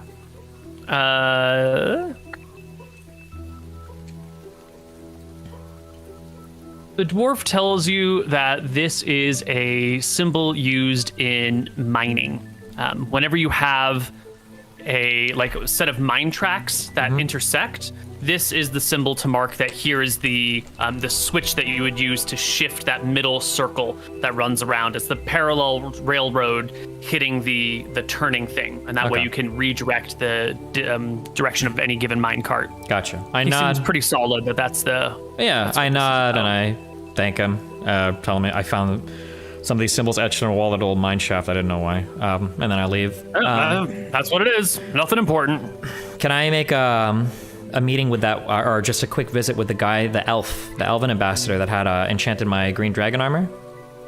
Yes, the elven ambassador would, of course, speak with you again. His appointments are backed up quite some time, so you wait a few days until you can finally get a chance to speak with him. He'll invite you back into his treehouse. And then I'll ask him, I'll show him the symbol, and I'll ask if he seems to know it. Also, regarding his face as I ask. Give me that charisma check again. I used all my good fucking rolls on shit that didn't matter, Koibu. Sorry. He looks at it. turns it upside down so the equal sign faces the other way, turns it over to like try and see through the paper, spins it here and there. No Circles idea. are usually the center of symbology, not a side of it. Okay. Is this perhaps only half of a symbol? I nod. Or I shake my head and nod, and I don't know, maybe. Just curious if you know anything about it. No, it means nothing to my people. The blue dragon head is being kept in the castle, right? On the walls of the castle, so all the people who pass by can see it. Okay, I want to schedule an appointment with the queen, if I could. But before I actually walk in to talk to the queen, I would like to stand outside the castle, and I would like to regard that dragon head very carefully. And as I see the dragon head, I'll kind of like move my cloak to the side, and I'll rest my hand on the hilt of Harbinger, and I'll see if I can get him to wake up, if I can communicate with him at all. Absolutely. You see the dragon head outside. You rest your hand on the hilt. And I can speak to him through my mind. Say, Harbinger, my sword. You wouldn't happen to know anything about a symbol. It looks like an equal sign and a zero together, would you?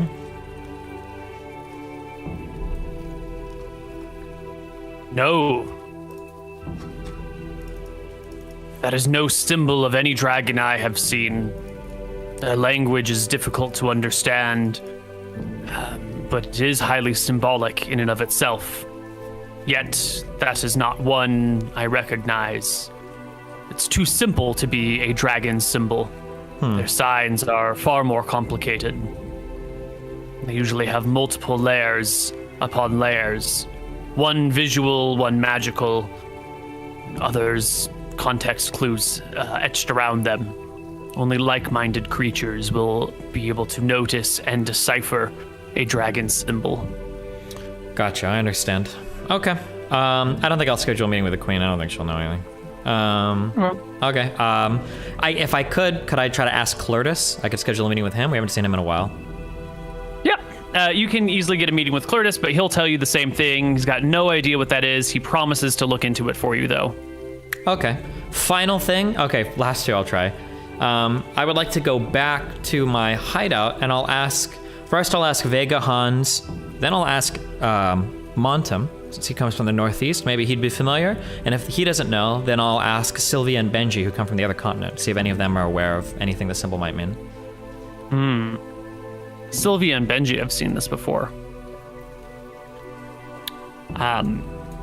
Sylvia and Benji, you're gonna have to get a translator for them, though. So that means some third-party teacher is going to have to help translate Sylvia and Benji's words, because you show them the symbol and they nod like they understand something about it.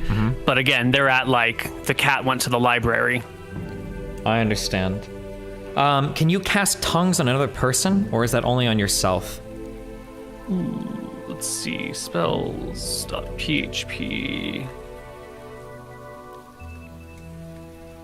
Tongues enables the wizard to speak and understand additional languages. So what about comprehend languages? Comprehend languages.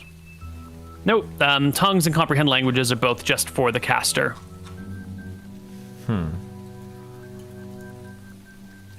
Okay, I would like to go back to my house. I want to ask my mother if I can find a translator that is very discreet, that I will pay 50 gold for her services to.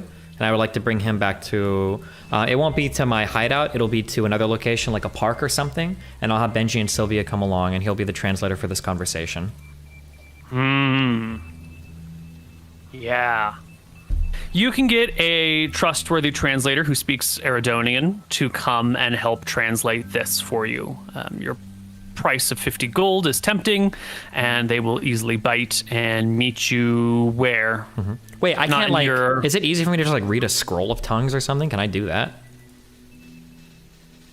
You are a rogue. You have a percentage chance to cast spells, but there's also a chance that it might fail. And then you have to buy the scroll. It'd be many hundreds of gold. Hundreds of gold. Oh, okay. Yeah.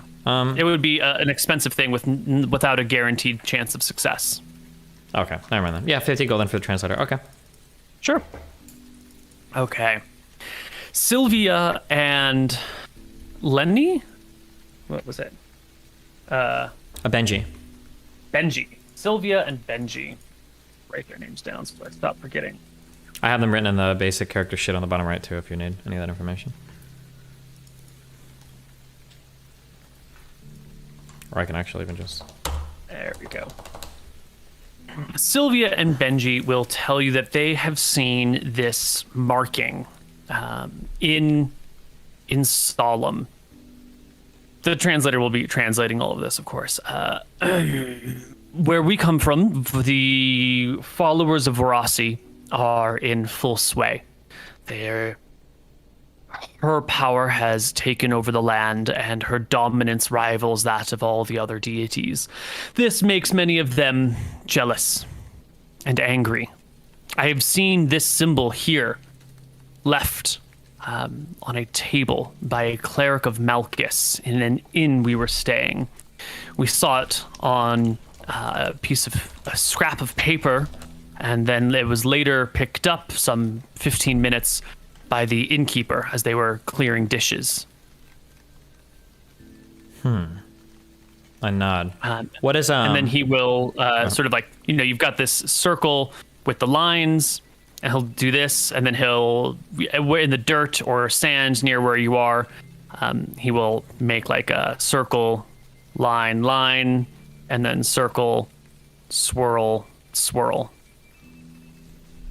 Oh, you're making stuff. Okay, I see. I understand. Have I seen these other two anywhere before? This right here, this circle with like a spiral coming out of it, is the symbol of Malchus. That is the world known marking for him.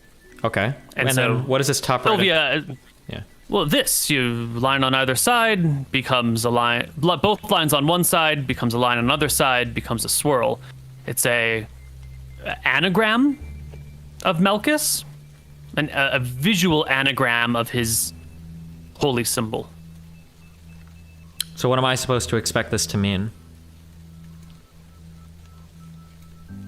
They ask what the context of this symbol is. That it can't be understood without its context. I've seen it written sometimes on walls and temples. Just wasn't sure what it meant. What does a holy symbol mean when written on the walls of a temple? Although this is a disguised symbol, it's strange that it would be disguised within a temple itself. Interesting. Okay. I thank the translator for his time. I'll hand him the other 25 gold. I imagine I pay him half now, half later, or whatever. And I tell him, I have no idea who you are. We've never spoken to one another. But know that I appreciate your services. And I nod and I wave him off. The translator, without saying another word, takes the money, gives you a bow, and exits, doing their job to, they're translators. Their job is keeping secrets and spilling things. Not spilling, translating things, but, otherwise keeping it all to themselves. I imagine my next meeting then would be, is there like a cleric of Malchus in this city? Yes, there is. There are many large temples in town, and there are clerics of Malchus at each one of them. All right. You want to take a break, and then on the other side of that, we can run into that? Sounds good. All right. Cool. All right. We'll be right back. Hello, everybody, and welcome back to Tombs of Scoria. You go to visit a cleric of Malchus. You find one at a temple in town. Any particular criteria for which temple you want to go to?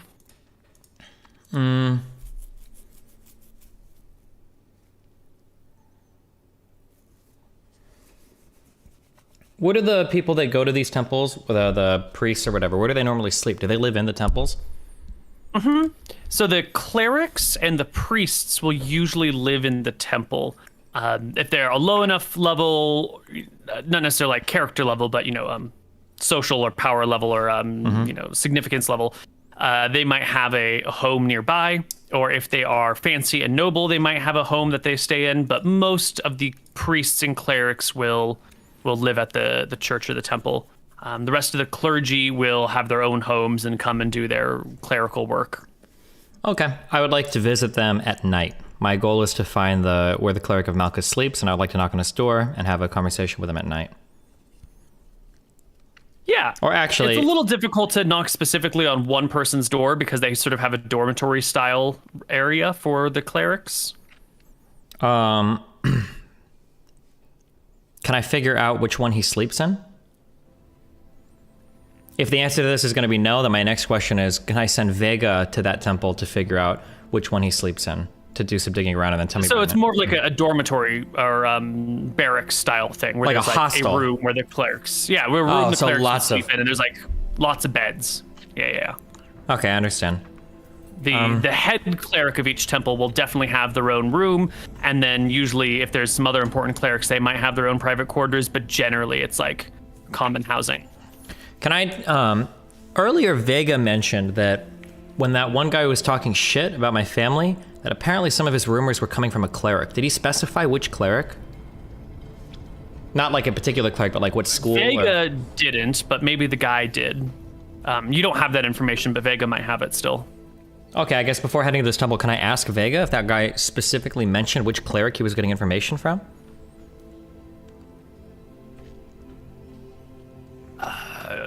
He mentioned it was a cleric of Nadinus, goddess of nature, which is surprising to me. I can't imagine what a nature goddess would have against your family. Interesting. Okay, I'll visit the temple during the day to speak to the cleric of Nadinus, whichever one is spreading these rumors. Well, there's one cleric of Nadinus that you guys know you've pissed off. That's the one who's been using the uplift spell with. Do we know that, or did Anton go to do that on his own? Because I think a couple times he went without us, so I don't know if we are aware of the extent. She was there with the Speak for Dead when you guys were asking some questions, and she got offended in front of all of you about the questions you were asking and the implications of what it might mean, and left. So you're pretty familiar with who she is. I want to go speak to her then. Yeah. You can find her. Okay. Around. She will be in... I think when you find her, she is tending to a garden out front of the main temple in town. Real quick. Moody Cakes is losing his mind. He's saying that it wasn't her, that was a Martha cleric that was doing it. Using uplift. My God. Well, there was some Nadinus cleric that you guys had pissed off, right? I don't know. Was it a Martha cleric or a Nadinus cleric? Or we can say it was a Martha cleric if it was the Martha one instead. No, it was definitely a Nadinus cleric here. That's... Oh, because of the merfolk.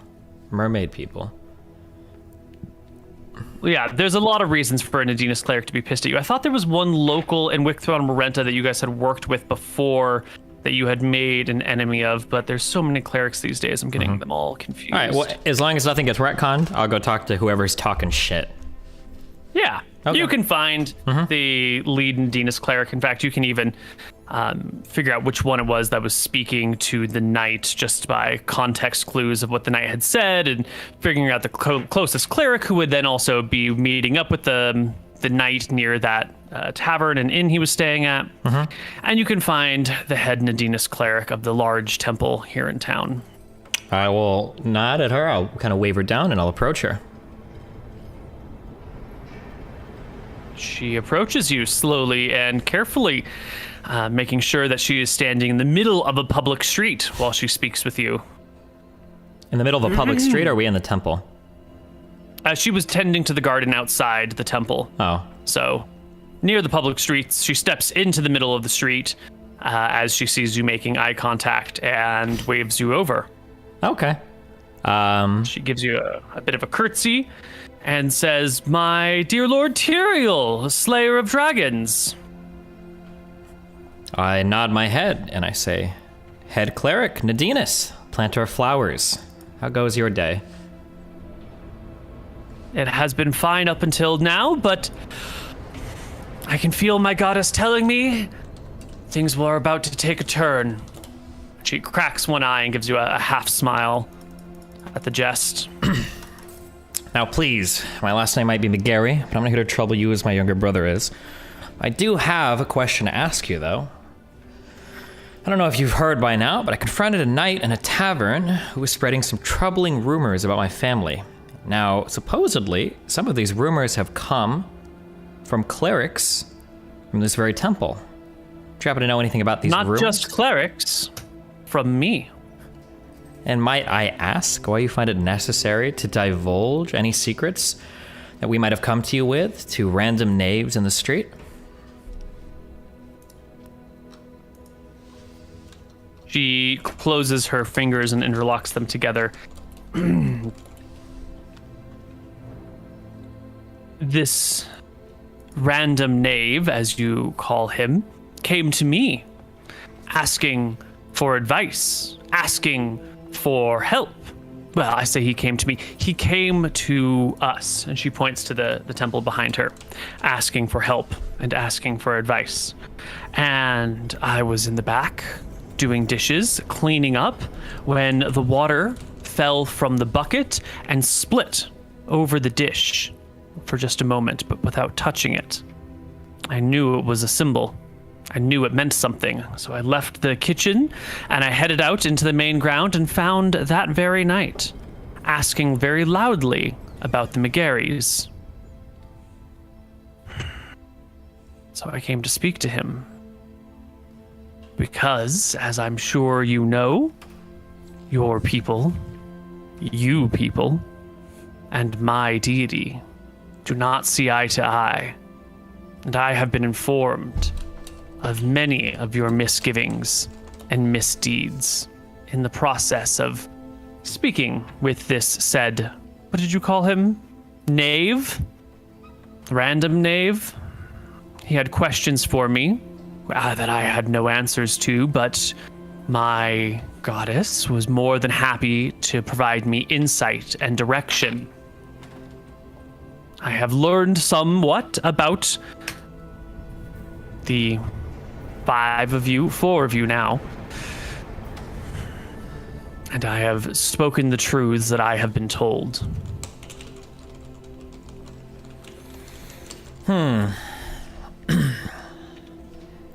I look around for a moment. I walk over to some of the flowers that she's planting. I kind of regard a lot of the different plants. I stop for a moment. I kind of run my hand up the stalk of one of them. I don't really know anything about planting flowers. I know that my mother used to when we were younger, and I've seen servants out in the yard tending to them. Is it really true that sometimes you have to cut stalks from a plant in order to keep it healthy? She walks up beside you and reaches out to the flower next to yours and touches one of the leaves on it, which quickly withers and falls to the ground. And she says, yes. For the well-being of the whole system, sometimes the weak or the old need to be culled, the sick. Sometimes bits must be trimmed to encourage growth. And sometimes fire can be quite cleansing. I nod. Fertilizer, even. I look over and I look in the eye. And I say, well, we fight an enemy that burns and scorches entire villages in her wake.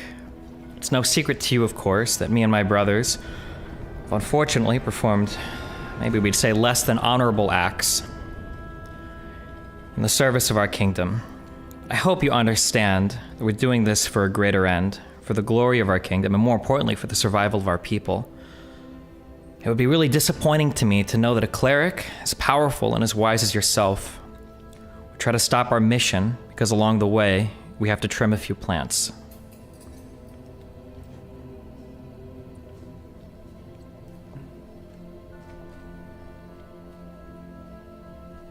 Some of the more foolish-minded people in the world see it as a single spectrum with good on one side and bad on the other side, and you either are a sum of good actions or a sum of bad actions. But I think people like you and I understand that there are many forces of nature at play, and each one must fulfill its role. And sometimes two people, both acting out of kindness, goodness, And for what they see as the right set of actions must come to head. I have no personal grudge against you or your family, but you have wronged my goddess. And while Nadinus is frequently overlooked as one of the big 7 deities, without her we would all wither and die. And when you slight her, you slight us all. Regard our words for a moment. I turn my head and I regard the entire garden. Then I look back to the cleric. Well, balance between the gods is important, albeit sometimes it feels an impossible beam to walk. What would you suggest as a head cleric of Nadinus for something that we could do to bring our relationship with her perhaps further back in balance?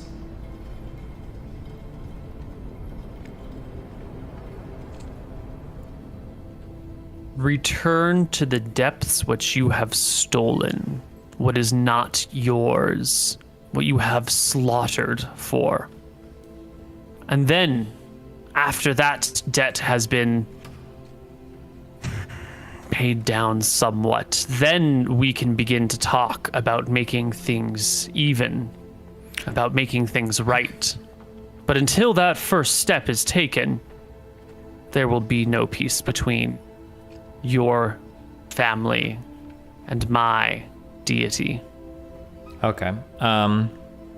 Just real quick, am I to understand that that means the Valthara amulet? No, the circlet, the wisdom circlet that gives Mouton 18 wisdom. 18 wisdom.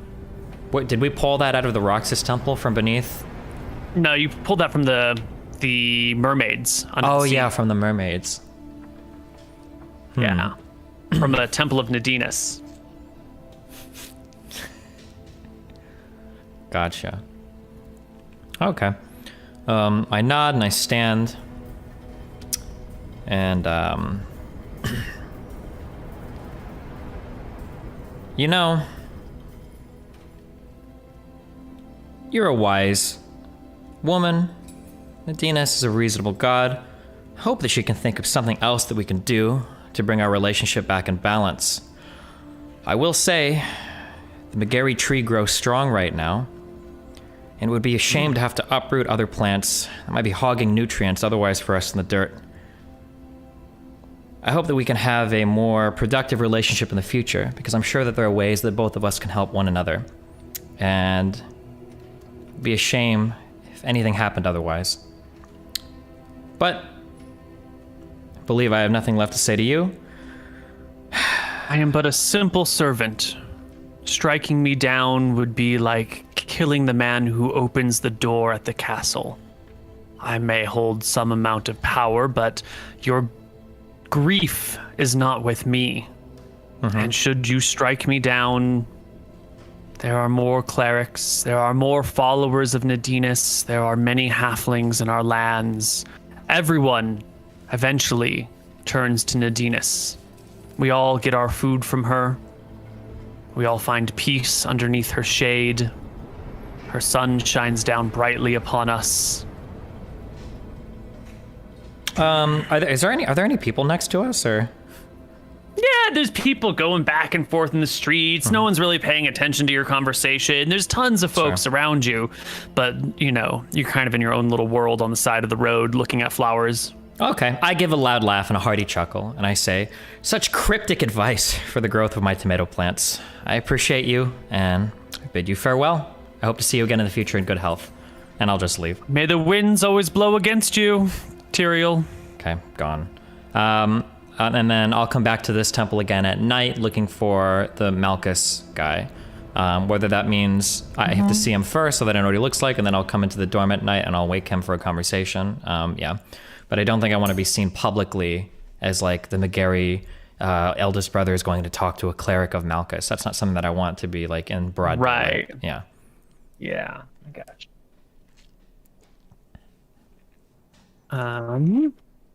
Let's roll some dice here. Ooh, 19 is a good roll.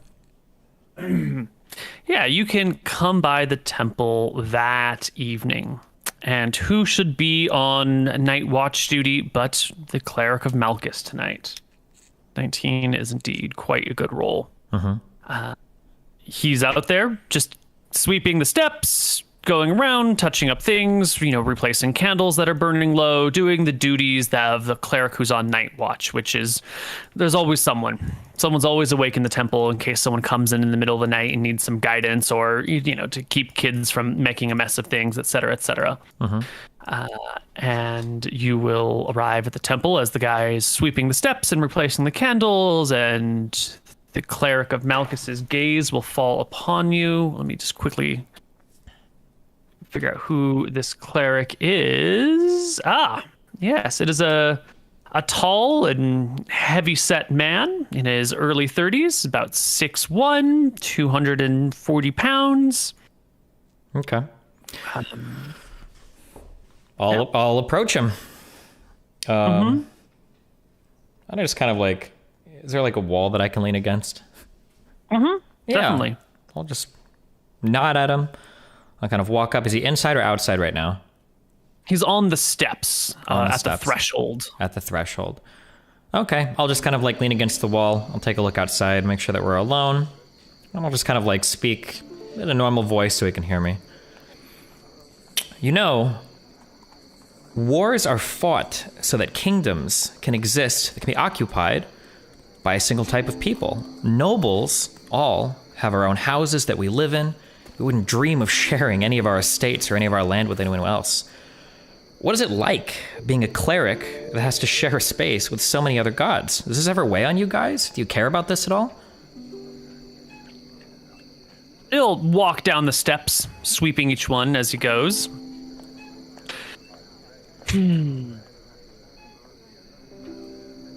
I have many, many brothers and sisters.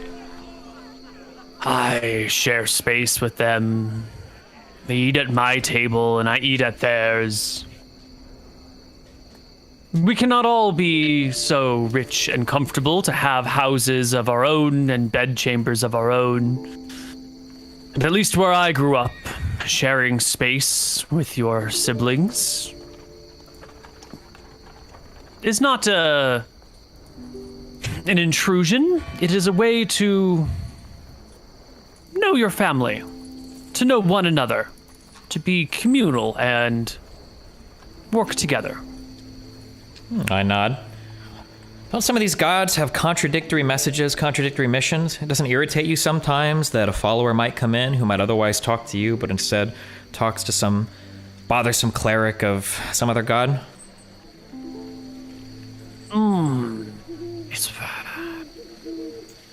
It helps if you think of it as a game. There is a person in need. They are looking for guidance in life. Am I good enough to guide them? Or am I needing to practice to learn to better sway the minds of men? And perhaps a sister or a brother can speak to this person. Each day, I hope to get a little better at persuading someone to my point of view, and I can only move on from those who seek other answers. I'll push off against the wall. I see that he's walking down here. He said he's 6'1", I'm 5'11". I should be able to approach him, look him almost in the eye. I am Tyrael McGarry. Does Malchus whisper my name in your ears?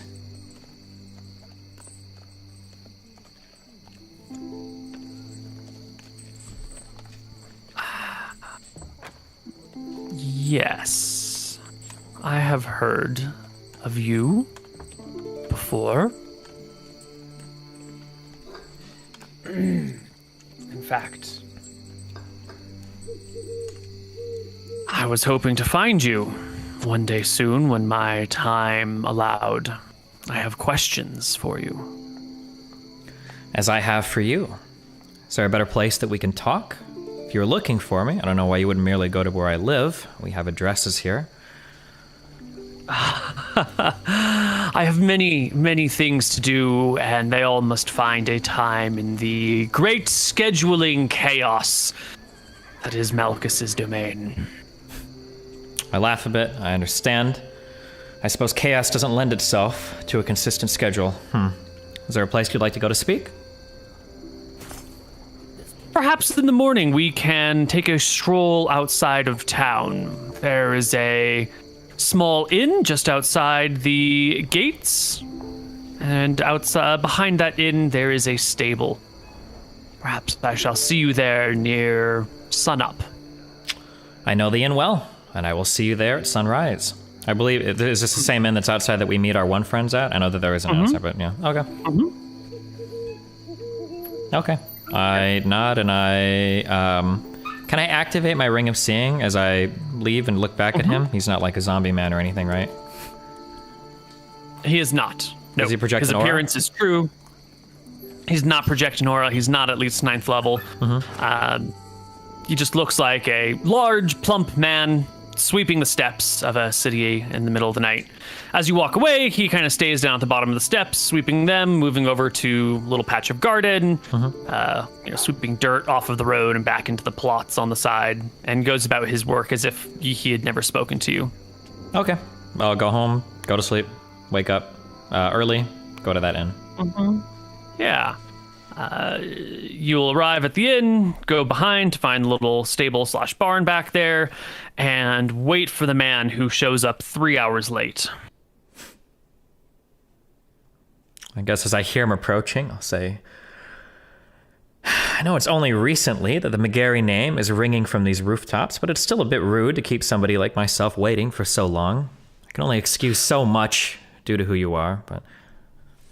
The tides of chaos sweep us all, and we are but slaves to its flow.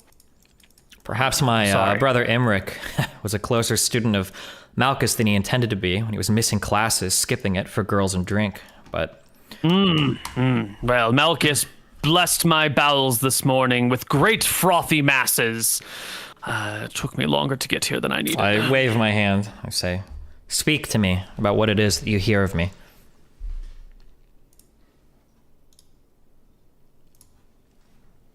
Where is my...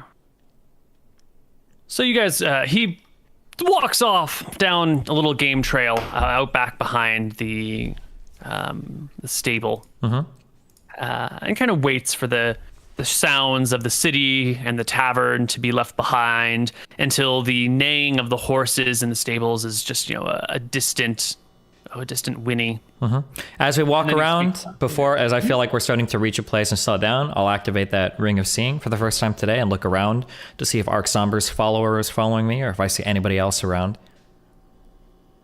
No, you gaze through the trees. You can easily spot bird nests. There's an owl who is sleeping in like the knot of a tree that otherwise would have been perfectly camouflaged with it, and you see the owl perched there unconscious. Your ring is working. You notice the things that are hidden, but there's nothing noteworthy to share with you. Okay. All right, my nod.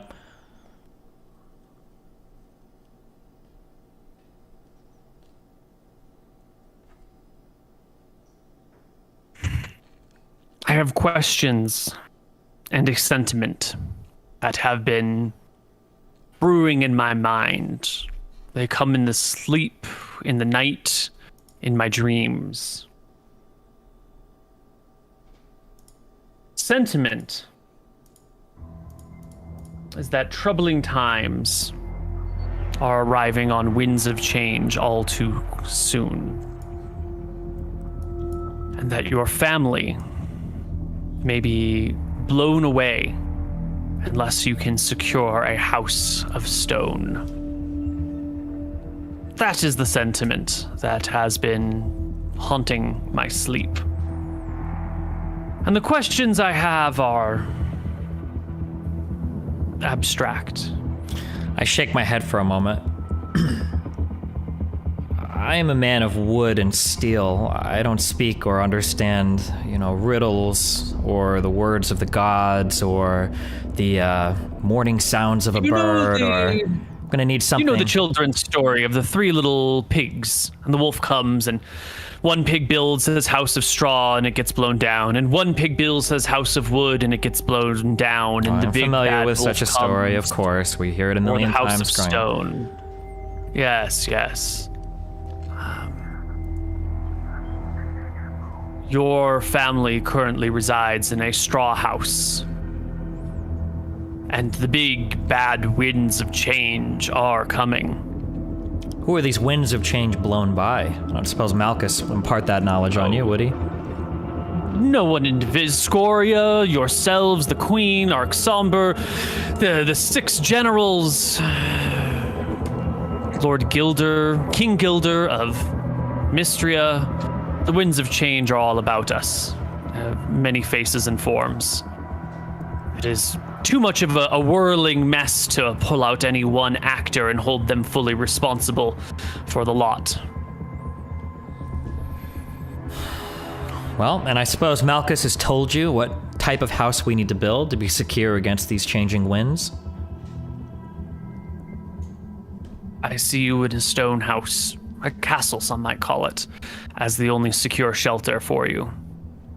There are many noble houses around here built of stone. I'm guessing that you speak of something a tad more regal. Dreams often speak in metaphors. When I say a house of stone, I don't mean the place you lay your head down at night. I mean, I'm not sure what I mean. I see you currently don't live in a house of straw, right? I'm not mistaken here. I haven't been misinterpreting these things as too metaphorical.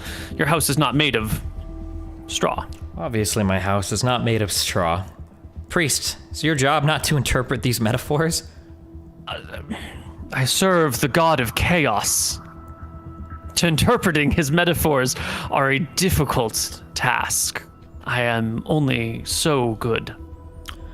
Well, with answers as frustrating as these, it makes more sense why you wouldn't be able to raise enough coin to have your own temple now, I suppose.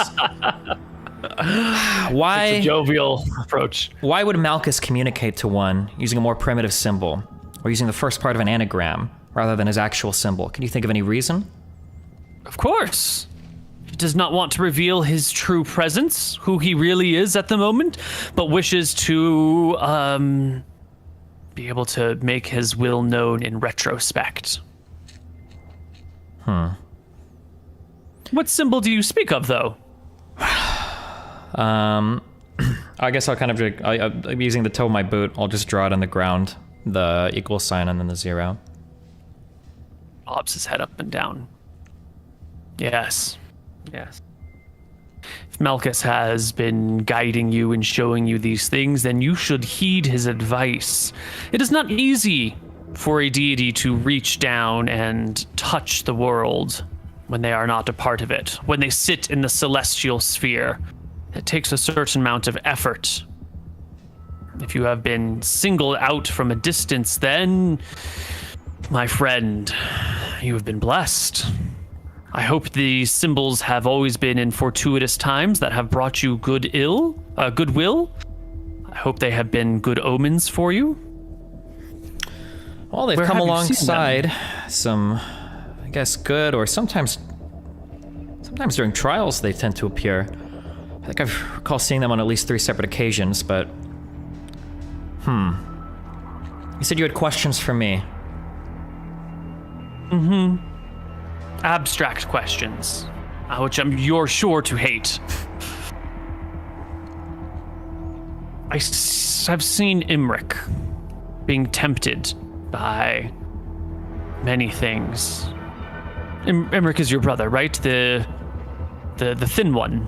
Of course, Imric is indeed my brother, yes. I've seen him being pulled in many different directions. Women, wine, books, spells, a castle in the sky of his own. He seems to be a man tempted by many, many things. The abstract question is which temptation will draw him away from the fate you need to pick. And clearly that's not a a straightforward question. There's no answer. It's Jane. Jane will draw him away. It's more of a, I don't know.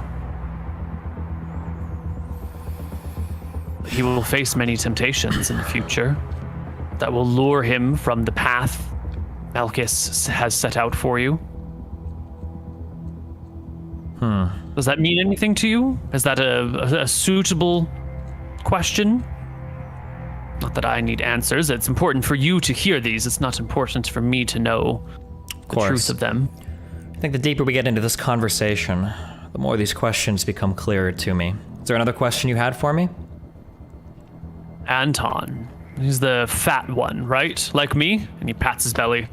Not fat. He's husky. He's a warrior. Right.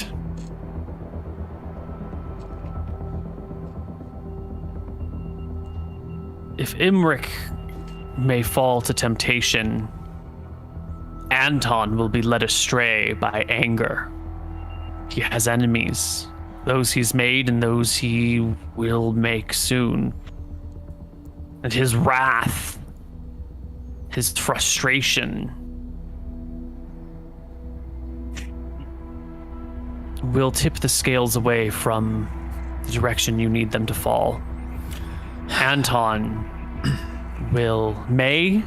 might, who will incur Anton's wrath such that it brings ruin upon your house? Which big bad wolf will Anton piss off? Or piss on? I don't think I need the foresight of a god to tell me that that could be a potential problem. What else? Are there any other messages for me? You, Tyrael. You. It may not seem right that you be the guiding light of your family, you who have spent so much time in shadows, but you are the candle that burns in the night. You are the flickering flame that draws these moths, he motions back in the direction of this capital, to its luster. But you have so little faith. So little faith. What is it you, Tyrael of House McGarry, what is it that you need to be able to guide your siblings and your people to your rightful place? Well, right now, it seems as though the only thing I need is the power to defend my family and the will to act on it. You have both of those things, I believe. You've slain Azeron. That shows me you have the power and the will. You've met me here in the woods. You've allowed me to lead you away from society, civilization, into what easily could have been a trap planted for you by Matavan assassins. You seem to have the will to do what is necessary. Well, it would seem that a man with no needs is probably quite a frustrating target for a god to try to tempt then. Do you have any more questions for me? No. Only if you are looking for a sign of what is to come. And he takes his toe and draws the 2 lines and the circle in the dirt. Here is the sign. What am I to do when I see a sign like this? What should I think of this message? Other than Malchus is extending a finger from so far above in the heavens to try to send little old me a message, letting me know that he's watching over me. What I mean to say is that if you are looking for a sign, then to know that Malchus has your will. He has your back. He has your cooperation in mind. Is there any way for... You will not... Is there any way for a man like me to commune with Malchus? Well, my brother has a very close connection of Alfara, and she seems eager to speak to him, or so he says. Is there any way for me to communicate with Malchus? Perhaps his greatest trick he played upon the world was preventing the common man from speaking with the gods. I interrupt him and I Having say, said- I am no common man. It was a simple yes or no question. I don't need your explanation behind it. Then no, Tyrael McGarry. There is no way for you to commune with him but the ways that you can find in your own heart. There is no place in Arcadia you can reach to speak with him. What about beyond Arcadia? Wait, Arcadia is just this continent, right? The continent that we were at before. And okay, yeah, my question stands here. Certainly, the world is filled with unusual places. Places of thinness between this realm and the next. In Heatstroke, there's a grand temple that reaches up towards the sky. And on the night of a full moon, the veil there between this world and the celestial sphere is quite thin indeed. There are other places where that veil is weaker yet. Perhaps one of those, someone like yourself might be able to reach out to a deity. But where they are and how to get there is beyond my knowledge. It is a big, big world, Tyrael. Many large worlds. Many planes of existence. Somewhere in all this mess, I'm sure there are the answers you seek. But I don't know if it's worth the travel. Well, if a god is trying to communicate with me directly, I suppose the least I could do to repay him is make an effort to find a place where I could receive a call. That doesn't really make sense in this timeline, but... I'm right here. This is the deity communicating with you. I am the vessel. Well, one of them. I would hope that I could get some communications that aren't so symbol-laden. Forgive me for saying so. We all wish the gods spoke simply. If they could just only tell us what to do and what to think and how to behave, then we would be able to be their complete and utter pawns. That's no good for anyone. We must have free will. It is necessary for the functioning of society in the world that we each make up our own mind and are not given explicit instructions or directions by them. He looks towards the sky. How could you have free will if a god were standing beside you telling you what to do? Okay, my nod. I guess this is why I don't really follow this stuff as closely as either my brothers do, or at least Anton. Well, is there anything else you wish from me, or are we free to leave? You've always been free to leave, but I have no further messages for you. Okay, well, I shall escort you back to town then, so that I can protect you from those deadly mystery and spies and assassins should they show up. Let's go. He will walk with you, and when you get to the inn, he tells you he has a thirst, and he goes into the tavern rather than going all the way back into the city. Okay, and I'll leave him and I'll head back to the city. Okay. All right. Make it back to the city, back to your house, or wherever it is that you want to go, or whatever you want to do. So before we take our last break, let's get some decompression on these conversations and concepts. What direction has Tyrael been feel most drawn towards after these chats with spies, assassins, and priests? I'm trying to figure out why. I think Tyrael sees himself, or likens himself to a Tywin Lannister-esque figure. I'm trying to figure out why he had Joffrey marry to become like royalty. Oh no, his Cersei married to become royalty.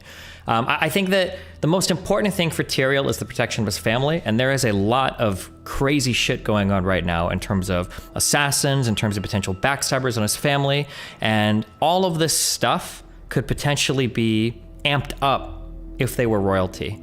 So the question now is, say we usurp the throne somehow, which is a topic that he hasn't even mentally broached yet. Say they were to do that. Are you not just inviting more potential chaos in the future? You know, noble families can exist from one rulership to the next. It is entirely possible that any given king or queen is toppled and the royal and the noble families continue on as they were. However, when a noble family is dethroned, that family is destroyed and is gone forever. So rising to higher places of power might carry with it a bit more security, but it invites a lot more chaos and potential conflict as well.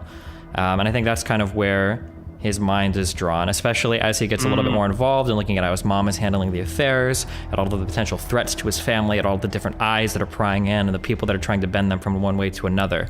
It seems as though being an incredibly powerful noble family that command fear and respect, that are hopefully gained through things like killing people in a very obvious way, that are fired for wanting to backstab our family, that type of respect that's carried will be more impactful than trying to be rulers that are going to have so much more going along with it, if that makes sense. Yeah.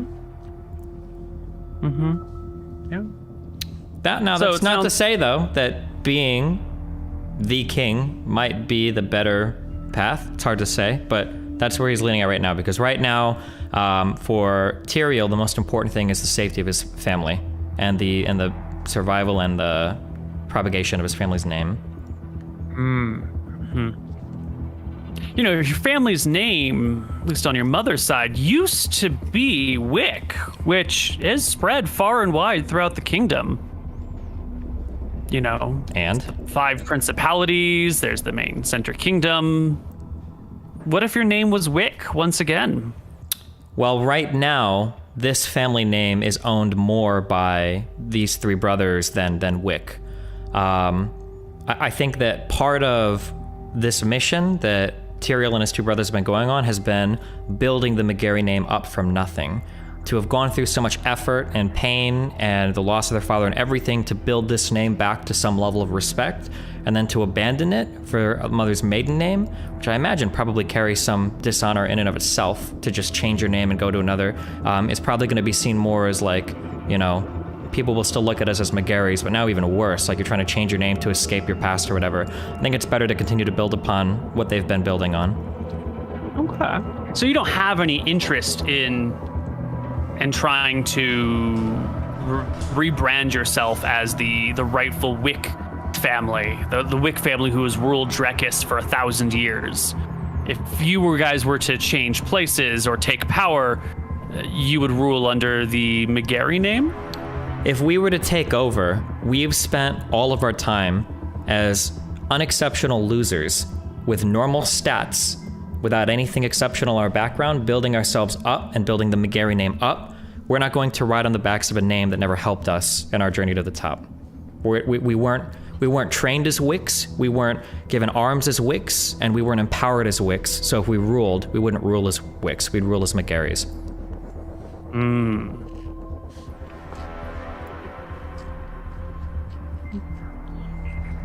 Interesting.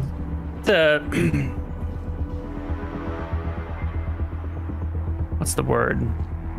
Not.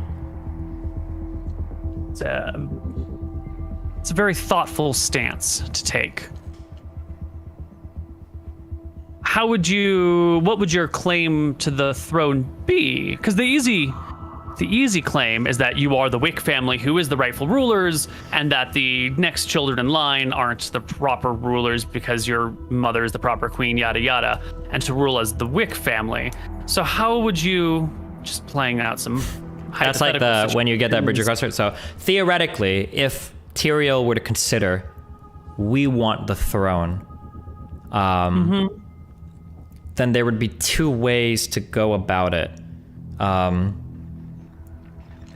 think Tyrael is still crossed between his roguish side and his McGarry nobility side, because there are 2 very different ways to approach it. One way to approach it is literally standing before the castle with his 2 brothers and any citizens that feel loyal to the people that have slain Scoria, claiming that they are the rightful rulers, that they were the ones that protected this kingdom and kept it safe, and that they're willing to fight and kill all that they need to in order to assume the rightful position that they opened with the trail of blood behind them. And that would be like the truly noble, heroic, although chaotic, and well, it depends if they win or lose, if it would be heroic or not, right? If they win, then the tails go down as them fighting a heroic battle against a corrupt elite, and they would take them over, and they would rule rightfully after freeing the kingdom from Scoria's clutches. The more subtle way to do it would be to work alongside his mother, to build out roots and connections through all the noble families in the land, through the form of gifts, through the form of influence, like his brother is trying to do with his priests, through more covert means, and it would be to slowly undermine the rule of the queen and then kind of suggest with a wink, like, maybe it's better for you to step aside so that nothing worse happens to you, because it seems as though the kingdom is not happy with where you are.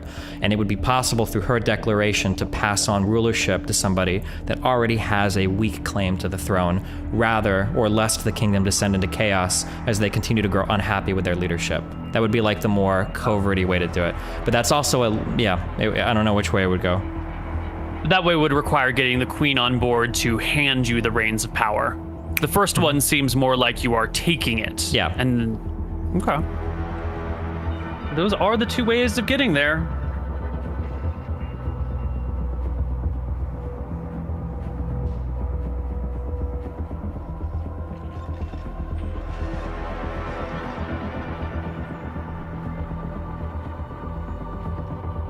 However, Tyrael's not an idiot. Malchus is the god of chaos. Chaos might be an enjoyable activity for a god, but humans do not thrive in chaos, and appeasing any sort of chaotic whim probably is contrary to the nature of protecting a family that has structure, that has hierarchy, that requires order, which all stands absolutely in contrast to chaos. So, just saying, if Malchus wants him to be chaotic, he's going to have to make a really strong offer, because some weird, sketchy symbols in a wall in some place ain't cutting it. That's not tempting enough, you know? Just saying. You remember that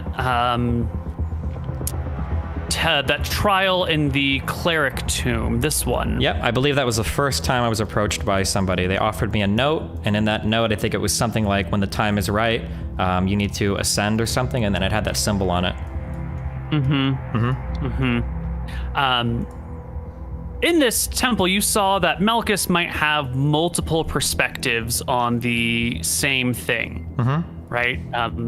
One of his statements, "My darling has created a forge in which people are tested, the weak die out, the strong are tempered into greatness."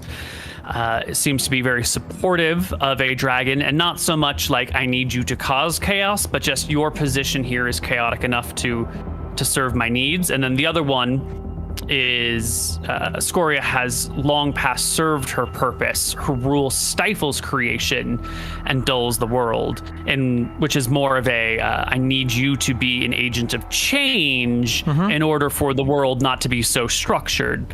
So with this, you can see that perhaps as a younger wants you to do something doesn't mean he needs you to just be like zany all the time. I understand. Right? Chaos doesn't. Yeah, there are layers to this, and a more foolish man would see that Scoria has declared it Tyrael's time to rule. And it's time for, or that Malchus has declared it Tyrael's time for rule, and Scoria needs to be ousted, and it's time for the McGarry family to shine. However, that sentence could just as easily read to a group of future travelers: the McGarrys have long since served their purpose. Their rule stifles creation and dulls the world, and it might be them that needs to be uprooted next for Malchus to be content. So. And I will say that I don't think that any of these gods will mention any of the highest noble families when it comes time to who needs to be ousted or uprooted. So it seems a more secure position for the family would be not necessarily at the very highest, but at the kind of echelon right beneath, maybe. The kingmakers rather than the kings. Yeah. Gotcha. Okay. Well, why don't we take our last break, and then we will come back and sort out our final things. All right, we'll be back. Hello, everybody, and welcome back to Tombs of Scoria. You are back in the city. That conversation that I was going to say happens in a week just happened. So nothing happens in that week of downtime. Okay. We just passed another week. So, Tyrael, as we are getting near the end of your solo session and your month here in the capital, you spend your time training with the new master at arms, the new captain of your guard, Winthrop Vandal. You have chatted with your many assistants. Where are they hiding here? And it is time for one more of these various followers to trickle in and arrive. So why don't you roll me another D100? Please be a human. Fuck dwarves.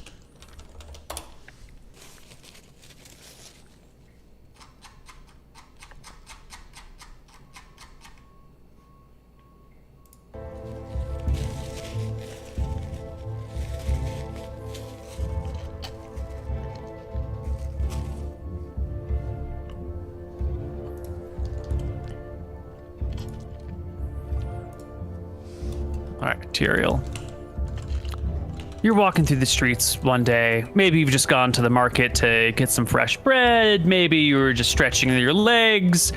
Maybe you were, doing some exercise down at a training ground because you didn't want to do it in your house. Whatever the reason is, on your way back home, you feel a tug at your thigh. God damn it. And when you look down, you see a gnome who's trying to pull you into an alleyway.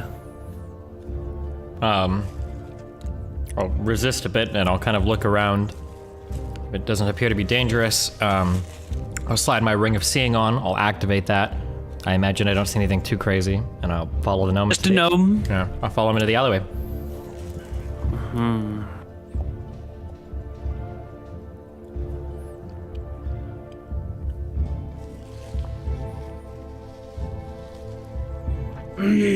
The gnome takes off his blue newsy cap with a white feather in it, gives you a flourishing bow, and says, "Greetings, Lord McGarry. My name is Mr. Hest, and of all the rogues in the land, I am certainly the best. I have come here to Wicktron Rarenta to make my home because I am the most extraordinary thief you'll ever find within a gnome."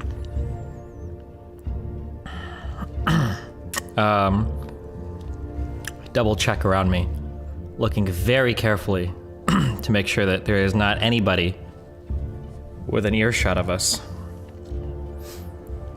You know, maybe And I if will- someone was at the back end of the alley Yeah. and listening at the corner of a wall, they could hear you, but they'd have to be like trying to hear you from around a corner. I'll turn around, I'll come to one knee, but I'll still keep my shoulders up so it looks less like I'm crouching down talking to a child and more as though I'm trying to be eye level in a regal fashion with a gnome. And I'll say, "You've approached me in the streets at a very odd hour. I would hope that you possess very great power."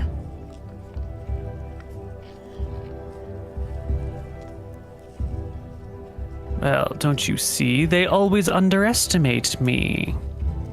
I am perhaps of all time, the best bait. Because as I said, it is I they will always underestimate. Send me against your foes, and you will only hear tales of their woes. They see my short size and stature, and they look at me and they just can't catch her. I'll be one step ahead when my dagger finds them in their bed. I am yours to command, as long as you'll take me as your man. Well, if you're going to join me, or if you're going to work for me, then join me you must. But certainly you understand that first you must earn my trust.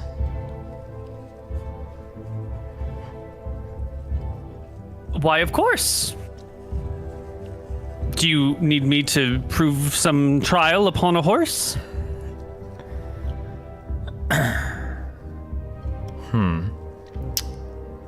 Or is there something you fear that you'd like me to find its source?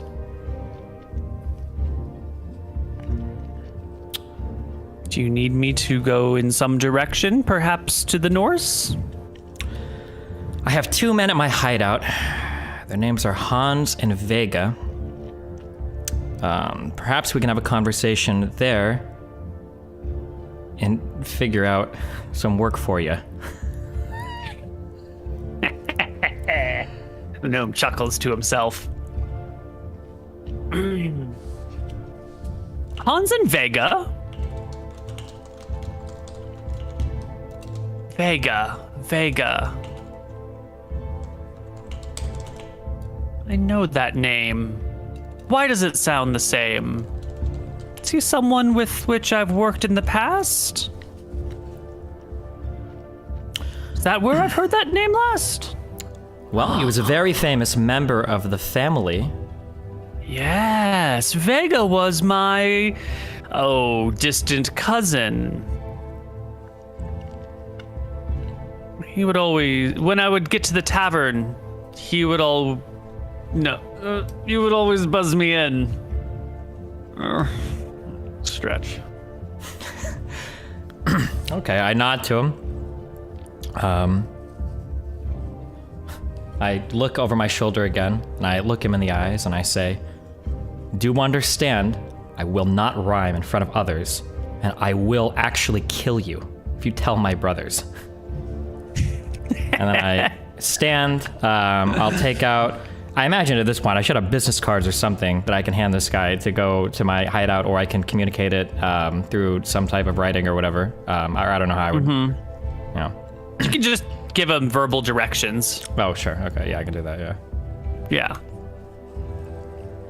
The gnome agrees to meet you at that place. He seems happy to be able to see Vega again. He didn't know that you and Vega were working together, and he's eager to go see him. Okay. And it should be easy to validate him if he knows him, so, yeah. Yeah. Real quick. I assume you're gonna... Yeah, go ahead. Was MrMouton, was he a rogue or a fighter? He's a rogue. Okay, gotcha. And then what level is this guy? The gnome. And what's his name? His name is Mr. Hest, and he has a level equal to 1d6. We'll see how much shit he was talking. Okay. And he's a rogue, you said? Mm-hmm. Okay.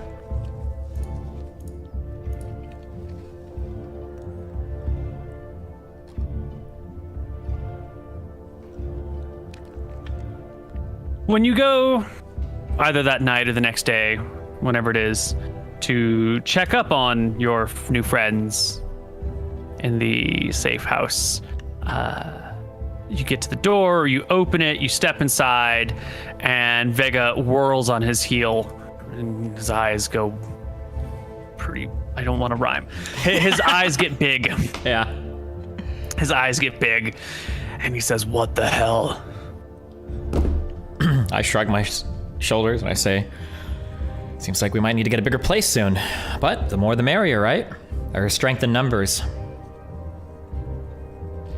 His face makes a sour look. Believe me, Vega, I understand. I hate talking to these types of people, to these gnomes as much as anybody else, but do him the courtesy and perhaps he'll be useful, you know? I don't think there's anything wrong with gaining a greater mastery over the Drakisian language, yeah? Yeah, sure, that's all fine and dandy, but while our numbers are so small, that means I gotta work with this guy on like a practically daily basis. Do you understand what you're asking of us? Well, he's a rogue. I don't know. Send him undercover. Jesus. I don't know if we have enough work for him. Well, We need to keep him busy around the clock. Yeah, I mean, we need to figure something out. You guys are sitting here idling, draining my pockets.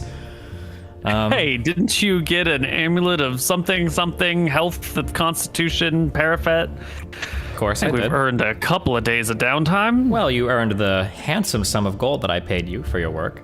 I do appreciate it, of course. Vega, my dear brother. Brother spoken in that quote-unquote family way, of course. Right. I don't really know. Perhaps it's time to discuss future plans and services. I nod.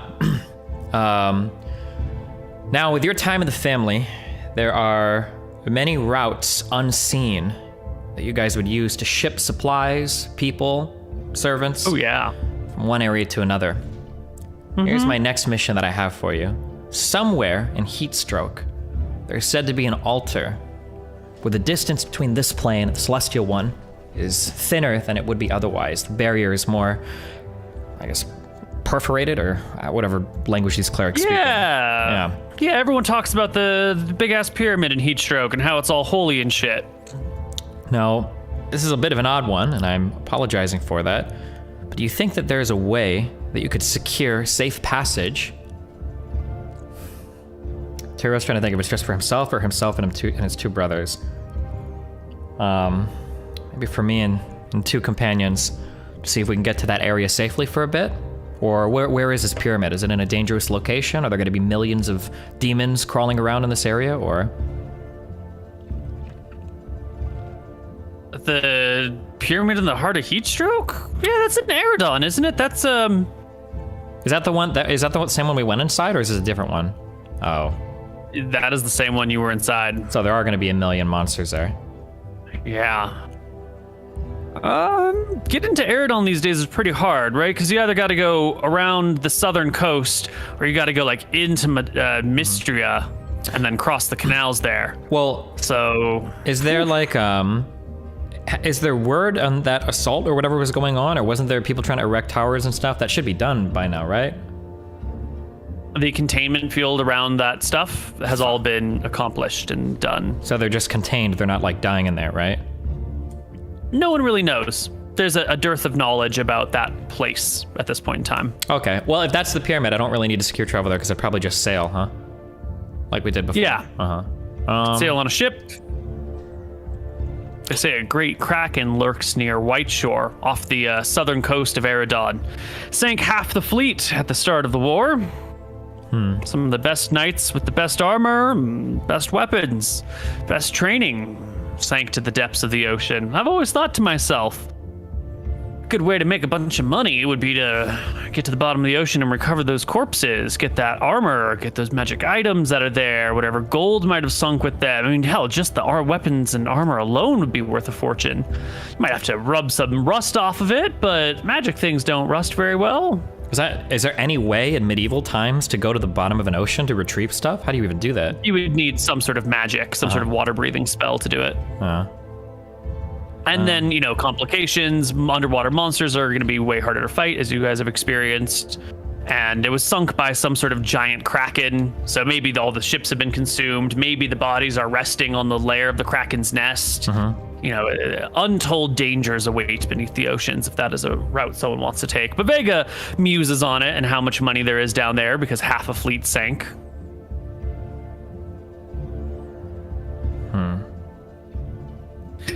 Anyway, sounds like getting to Eridon isn't that hard. So, that's not what I need them for then. How can we best serve you? We've been keeping an eye on you, and we've been keeping an eye out for anything else we can learn about Arc Somber. All that has gone more or less as well as it could have. We've gotten a few bits of information back from some people that knew him earlier in life, but nothing worth saying. Family's all dead long ago.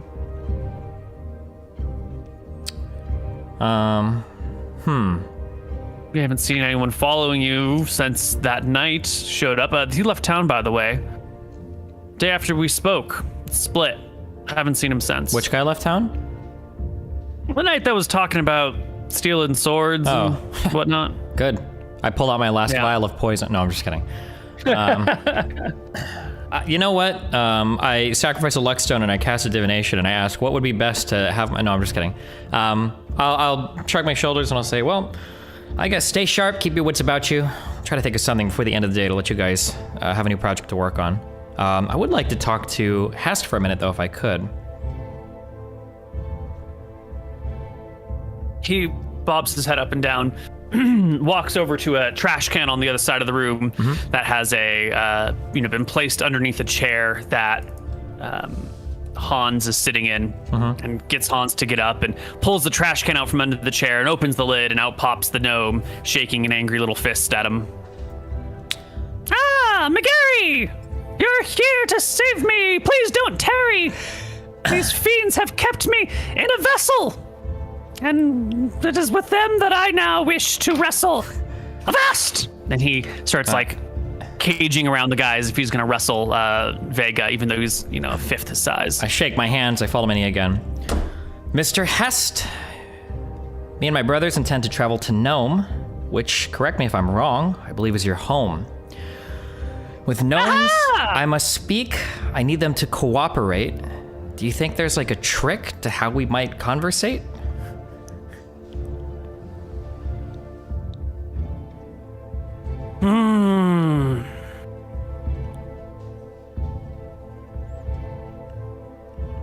When you speak with gnomes, you must be careful not to make any sort of verbal fart. If your language is shitty, then they won't think you're very smart. My people respect above all that quality of intellect. So, when it comes to conversation, your word choice you should not neglect.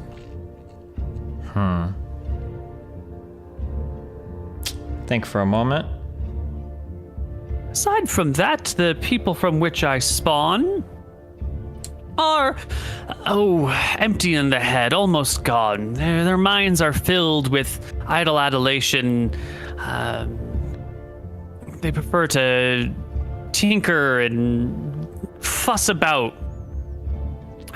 much to the chagrin of fucking everybody. They're so weird. Fucking gnomes, he says. The reason I left home. Okay, I nod my head. So they wouldn't be evil or try to play any tricks. As long as my brothers are nice to them, pretty sure they won't be dicks. He nods his head up and down. They're very self-serving and very self-centered. It's one of our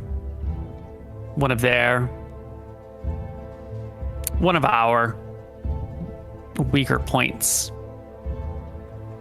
Okay. Thank you very much. I appreciate your advice. That and smoking joints. Yeah. Thank you very much. I appreciate your advice. I look over to Vega and Hans. I say, I'm sure that after I leave, these two will play nice. And I will get up, and I will give a knowing smile to Vega, and I will leave. Come on, I'm not the size of Race. Come on, fight me. I'll be nice. Get over here. And you can hear some struggling and some knocking over furniture as you exit. And when you get downstairs, you'll find Montem standing on the corner smoking a cigarette. And he gives you a respectful bow of his head without trying to look indifferent to you in a public setting. Okay.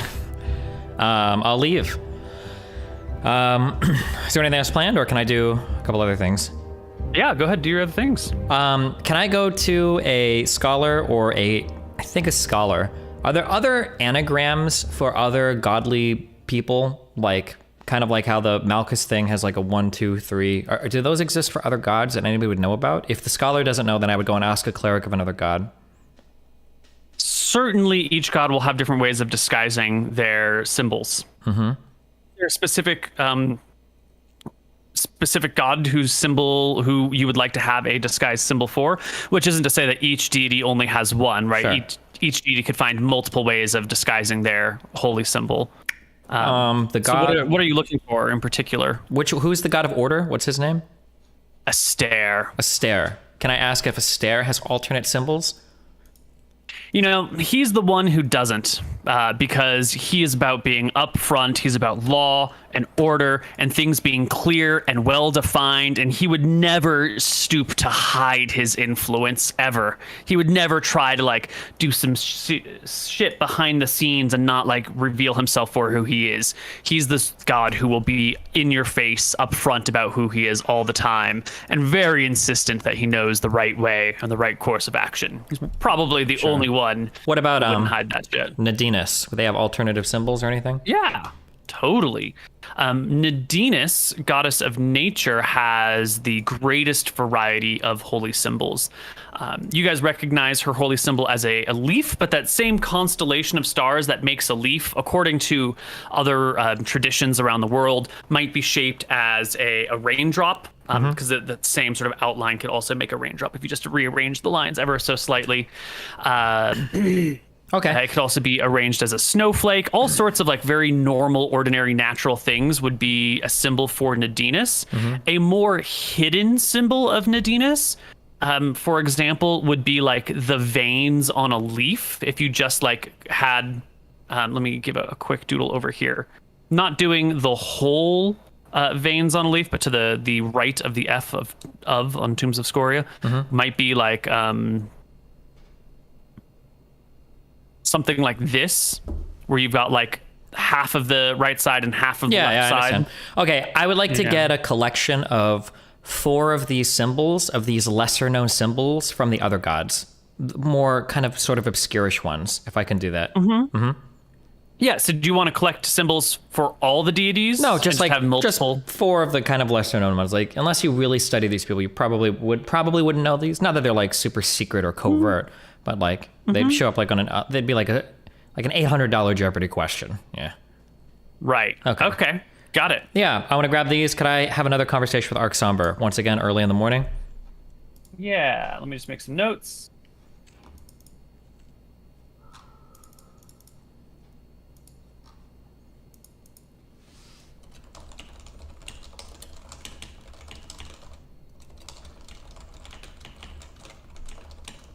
Okay.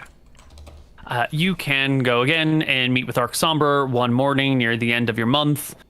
Your brother is at home working on the final vocalizations of his spell when you arrive at Arc Somber's place. She has not been expecting you. Her servant is out this morning already. I'm sorry, not servant. Apprentice is out this morning already, going off and doing miscellaneous things. So she will take the time to boil some water before allowing you to really speak, making a pot of tea, pouring a cup for you, a cup for her, putting out some biscotti, and then finally taking her seat across the small breakfast table from you. I nod, I greet her again.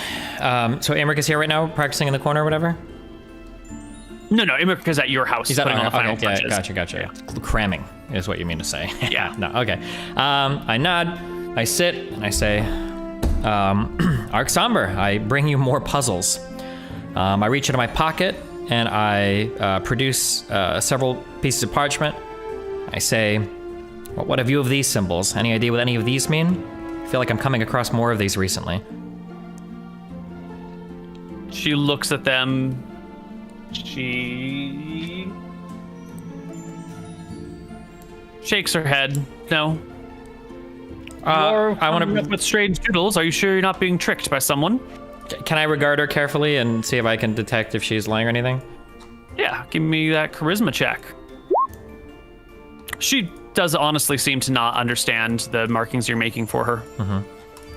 Okay. Okay, I shrug and I say, I think I'm getting a lot of strange mail recently, and it's quite frustrating.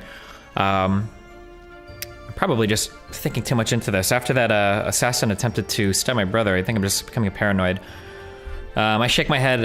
Sorry for wasting your time. I'll go to Clurtis with these questions instead, so that I'm not intruding on your breakfast. I'm sorry. Anything else? Or am I good to go? She looks at the tea, which has been unsipped, the biscotti, which has been unmunched upon, the, welcome platter she has laid out, expecting a long conversation, and gets to her feet and walks to the door and opens it for you. Good day, Lord Tyrael. Okay. And I hope you find what you're looking for in these symbols. All right. And Long live the Queen. Long live the Queen. And I leave. So I guess my goal was I wanted to collect a whole bunch of like symbols of like lesser known symbols. And if she's able to identify like all of these like pretty quickly, it means she probably knew what the chaos one was, but she wasn't willing to say that she knew, which means she was keeping something from me, which I would have confronted her on. But if she truly genuinely doesn't know any of these, which I don't know if she would because she's not a cleric, then she's probably not concealing anything. Or maybe she is and she's a really, really good liar, so. But okay. Yeah, either she's an amazing liar because you rolled a 28, or she honestly is just into the arcane and not the divine, doesn't give a shit what the gods' alternative symbols are. Okay, then I head back to my house for more training, and the only other thing I can think of is thinking of something for all of my duders to do. But otherwise, is there anything else? Let me take a look at what else I have written down. Okay, we've gotten through the two new people. Sorry. We did your letters, handmaiden, cleric of Malchus, the former knight of the Roseblade. We did training with captain of the guard. Sylvia and Benji are learning their Dracissian. Let's see. We did the Nadinus thing.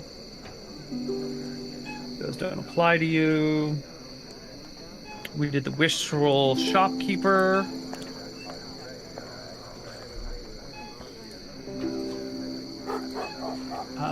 There is one other thing. A few days later, Hans will come to see you one night. He will throw a rock at your door, at your window, late in the night when he can like spot you by your window, probably blowing out a candle, just about to go to bed or something. And he'll throw a couple of small stones at your window until he catches your attention. Gives you like a come downstairs, I need to talk to you. Yeah. Motion. Well, see him from the window. I'll activate my ring of seeing to make sure there's not somebody invisible around him, like holding him hostage or something. I assume I see nothing, and then I walk down to him. Yep. You will walk down to him, and he will say, "Hey, you told us to come to you if we heard anyone speaking about your family." Well, there's a person. There's the woman. What woman is this? I haven't caught her name yet, but she's talking about this this cloak I've seen you wearing, the one with the cheetah print on it. Yeah?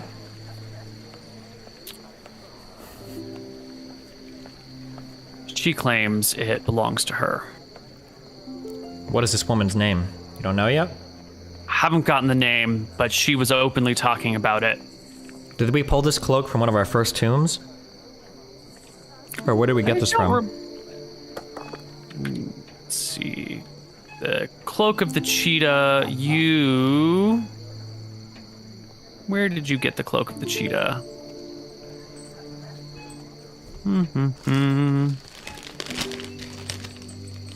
I don't remember exactly where you got it off the top of my head.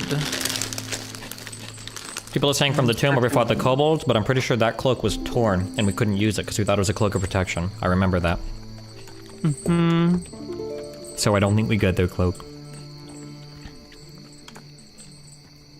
Here we go. This was... People are saying the Tomb of Babylon, but I don't remember that at all. Ooh, I think it was the Tomb of Babylon. Oh my god, am I full of crap here? They go through the passage, identify... Did I get this mixed up? First, lists several other potential magic items believed to be in the tomb, including a ring of reaction, ring of protection, wand of magic missiles, a cloak of the cheetah, robes of protection. Yeah, this belonged to Babylon. And that's definitely where you got it. And this woman is going about saying it is her family's cloak. This is clearly a lie. You know that you didn't steal this from anyone and that the Tomb of Babylon had been sealed for hundreds of years. So this woman, unlike the previous person, is literally just slandering you. Okay. Where does she spread these lies? one of my favorite places. It's a tavern known as Dirty Thieves. Some people call it Blind Cat. Well, suppose I have to pay a visit to another person. I just came from there. She's there right now. Mm-hmm. Well, perhaps I'll head there now then and see what's going on. Has she been talking long? Like for many days, or? She was talking when I showed up about half an hour ago. Okay, well, I appreciate you telling me this. Thank you very much. Shall I show you to the place? Just describe it to me and I'll head there. He gives you directions. And then he says he'll go off to a different tavern while you take care of your business. I will head there. Excellent. As you walk through the streets, you will catch sight of Arksomber's apprentice, still invisible. Your ring of true seeing is still active because it goes for 30 a minutes. turn. Yeah. So you will catch sight of the invisible apprentice, an armful of some sort of bag with stuff in it, kind of just like running through the streets invisibly in the middle of the night. Whoa, but not following me. Not following you, unrelated to you, just like bolting through the streets in the dead of night. Okay, I understand. All right, I'll continue to head. What does it look like he has in his bag of stuff? That's just a big bag with, sort of shapeless mass wrapped in his arms. Is he like running in the middle of the street, or? Yeah, it's the nighttime, so the streets are empty. So he's just going down the middle of the street, bags headed towards the castle. Do I see him coming towards me? No, he was like going across your path.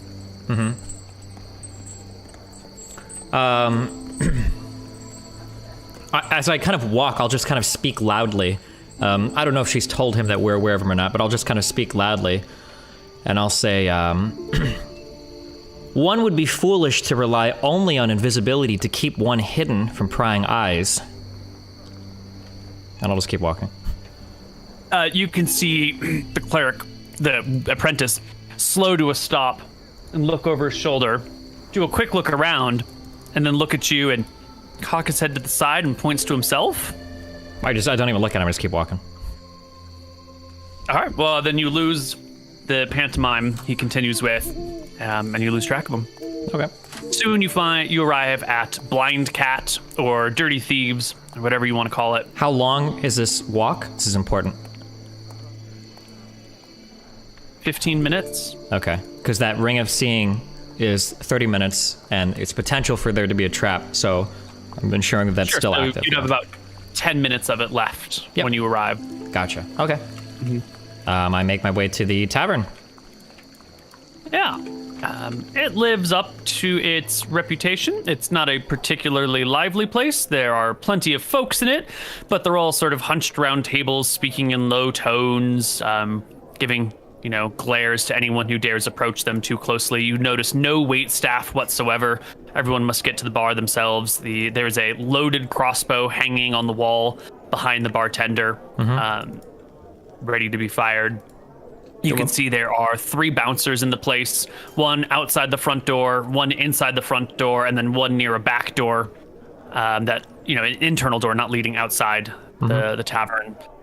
The one on the front of the door inside wears chainmail all the way up and down and carries a short sword at his side. The one outside just has a big-ass club. And as you approach, he looks like he's about to block your path, but then he carefully regards your face and gives you the nod that lets you know that he knows who you are and that you're welcome. Okay. And lets you pass. I will pass, looking for the lady, see if she's still running her mouth.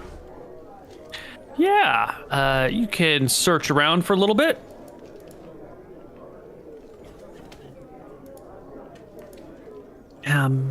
When some folks start giving you some looks, there's a table, and you're a trained rogue. You know when people are trying to look surreptitiously, and you're in an environment where you're paying extra attention to the sort of physical mannerisms of individuals that you catch sight of people at this table throwing a quick look over their shoulder at you from time to time, and you get the impression that either you are being talked about at that table or were recently a topic of conversation at that table, because they've got eyes for you, Tyrael.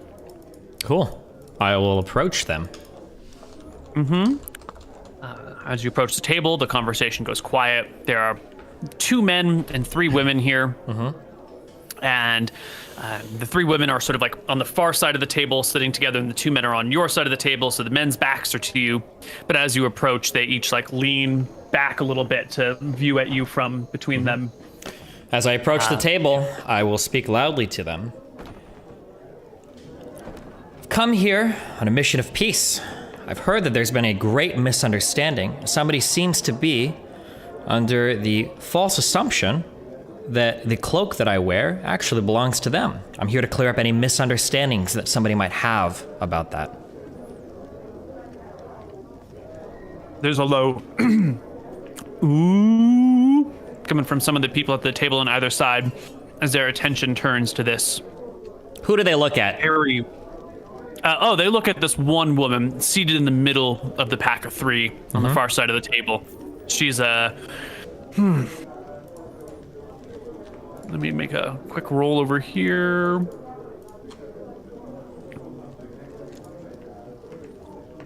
She is tiny. She's like 4'9", maybe like 80 pounds soaking wet. She's she's the shortest human you've ever seen. That's like full grown adult. She's definitely in her late 20s, early 30s. Any magical items? No magical items on her. Cool. And she's got a goblet in one hand that she's swirling with wine. And then she raises it and goes, "That's me! And you've got my cloak." What, little lady, possesses you to claim that this cloak is your own? Wait, roll hotness. Is she noble? Does she speak noble? Or does she speak with an air of nobility?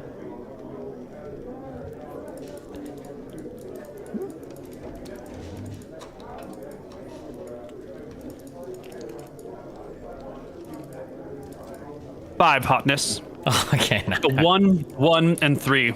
Never mind. No, does not speak with an air of nobility. I thought I could make Mother happy, but not with this woman. Never mind.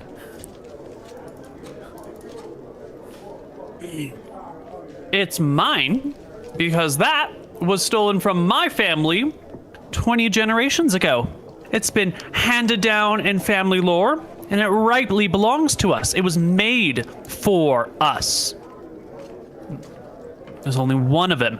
One of a kind. Ancient magic item.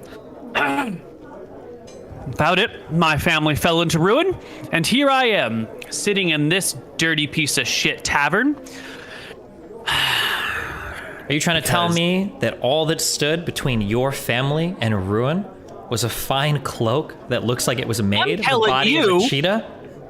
I'm telling you, you born with a silver spoon in your mouth, hoity-toity noble who thinks he's cool, that my family was robbed, stolen, knocked from their place as leaders of important towns in Drekis, and what you've taken rightfully belongs to me.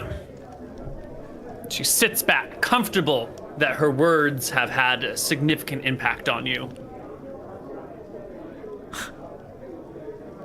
I laughed for a moment. Oh god, she's so ugly. Never mind. That changes a lot how we approach this.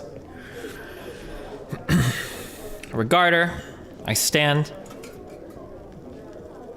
And I say that this cloak was not taken from your family by me. Who owned it between your family and my family is of no business to me. It's obvious that when I came across this, your family didn't own it. For all I know, your family sold this cloak to save their failing household, to prevent them from falling into ruin, to prevent them from having disgusting, ugly children like yourself.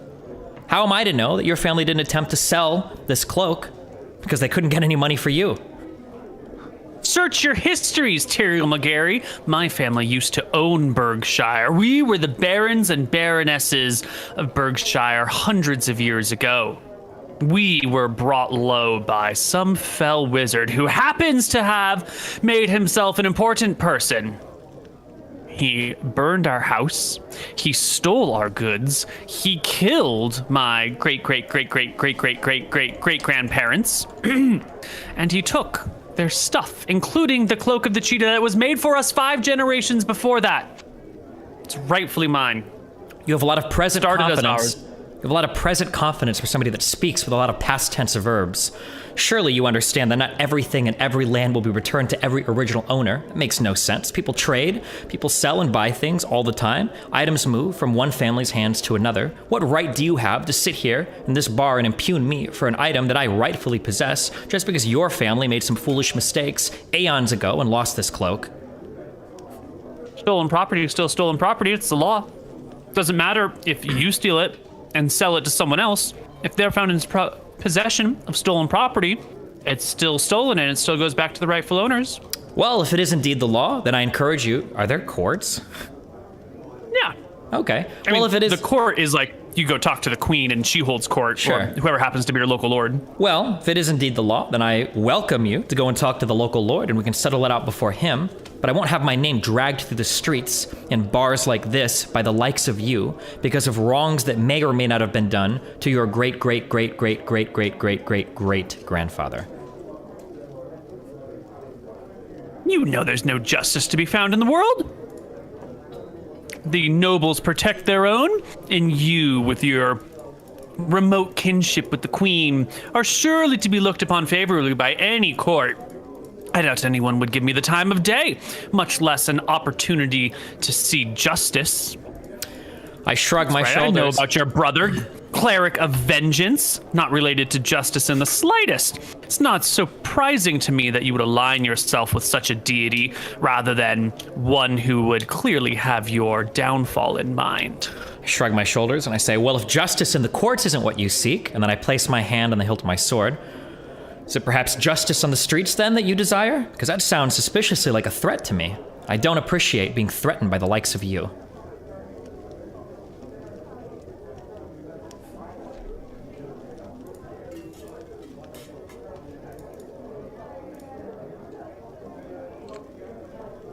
I don't know if it's the alcohol has made her brave, but she gets up, stands on her chair, all 4'9" of her, wields her metallic goblet in one hand and waves it in your direction, wine splashing across the table to maybe land on you. I don't know. It's a splash attack.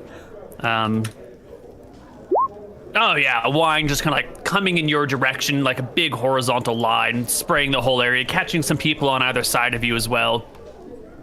You threaten me? All right, big man. Take your best shot, she says, standing on a chair on the other side of the table in the tavern, which goes very quiet as she tells you to take your best shot at her.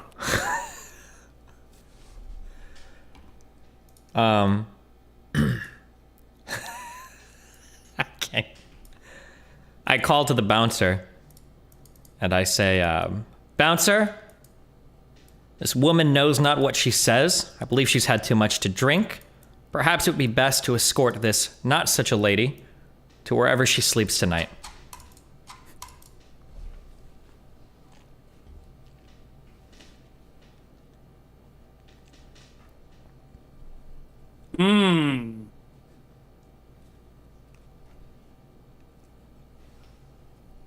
Bouncer gets up. The one by the back door, not the one by the front door. Gets up, comes on over, stands near the table, and says, Miss, it's probably in your best health to leave now. He makes a nod towards the door. And she says, another lackey of the nobility of the ruling class, here to push around the little man. I see how it goes. She hops off her chair, comes around the table, spits on your shoes. Unless you're not. You're not wearing your cloak of displacement or your displacement armor at this point, No. are you? No, You're wearing I your wouldn't blue travel. dragon armor. Okay. She Cool. spits on my shoes. She spits on your boots. I give her an open-handed slap across the face. Give me a roll to hit.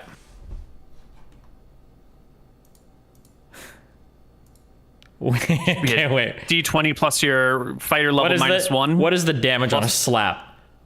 Oh, 0. 1 at best. Okay, I'm rolling 1d20 plus what? Whatever your basic on your character sheet. There's a basic attack button under the combat tab on the top right. Combat attack. Yeah, Though it says basic melee. attacks, melee. Yeah.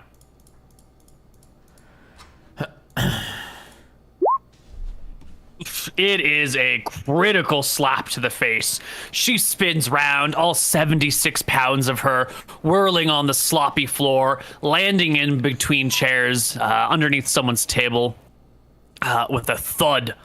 And then you can hear the ground get all sticky as she tries to peel herself off of it. The chuckling of the crowd around you as the tavern returns to a more normal drone of laughter and conversation. The bouncer grabs her by one foot and begins to drag her out of the bar as she kicks and screams, "Tyrael McGarry! You haven't heard the last of me! I'll get you! I'll get you!" As she gets dragged out of the bar. Her companions double over laughing, thinking that this is a fine time and a good show. Okay. As she leaves, I still have a pretty solemn look on my face. And I will, and I'll tell her friends, and I'll say, it's probably best for her health that she learns to purse her lips, I'd say. Obviously, I don't want to cut down somebody in the middle of a tavern, but she surely must know that she can't stand out here and impugn a noble family without being punished in some way, of course. Their laughter fades very quickly. Their faces sober up. They give you solemn nods of understanding and make polite excuses to be able to leave. No. I see him getting up, and I remove from my pocket my coin purse. I'll take 5 gold out. I'll place it on the table, and I'll say, "Have another round of drinks on me. Of course, I mean no harm. I don't want any harm to come to your friend. That's why I suggest that you guys help her learn to speak a bit more properly in public about other noble families. That's all I ask." They ease back down into their chairs. In this time, you are absolutely right. Noble families' honors are beyond reproach. If you are a knight, you are legally not obligated, but permitted to dispense justice up to, but not including maiming or disfigurement. But you can imprison someone. Mm-hmm. So talking shit about noble families is very easy, just to get you thrown in jail. Easily, or even worse, if the amount of shit you talk is bad enough. Sure. You can be locked into jail for life, or even have hands removed or whatnot. Mm-hmm. So these threats you're leveling are very in line with the culture. Yeah, I would imagine so. Yeah. And then I'll leave the bar. Do I see her outside being dragged away or whatever? Yeah, you exit through the same area. She is standing some feet away, trying to wiping off some of the grime on her arms. Mm-hmm. As you step out of the tavern, back into the city streets at night, and she meets your gaze as you step out. She looks around and picks up a small rock and tosses it up and down in her hand, catching it and tossing it again. I tell her, if you run across a different McGarry tonight, there's a good chance that your head and body would be leaving here in separate pieces.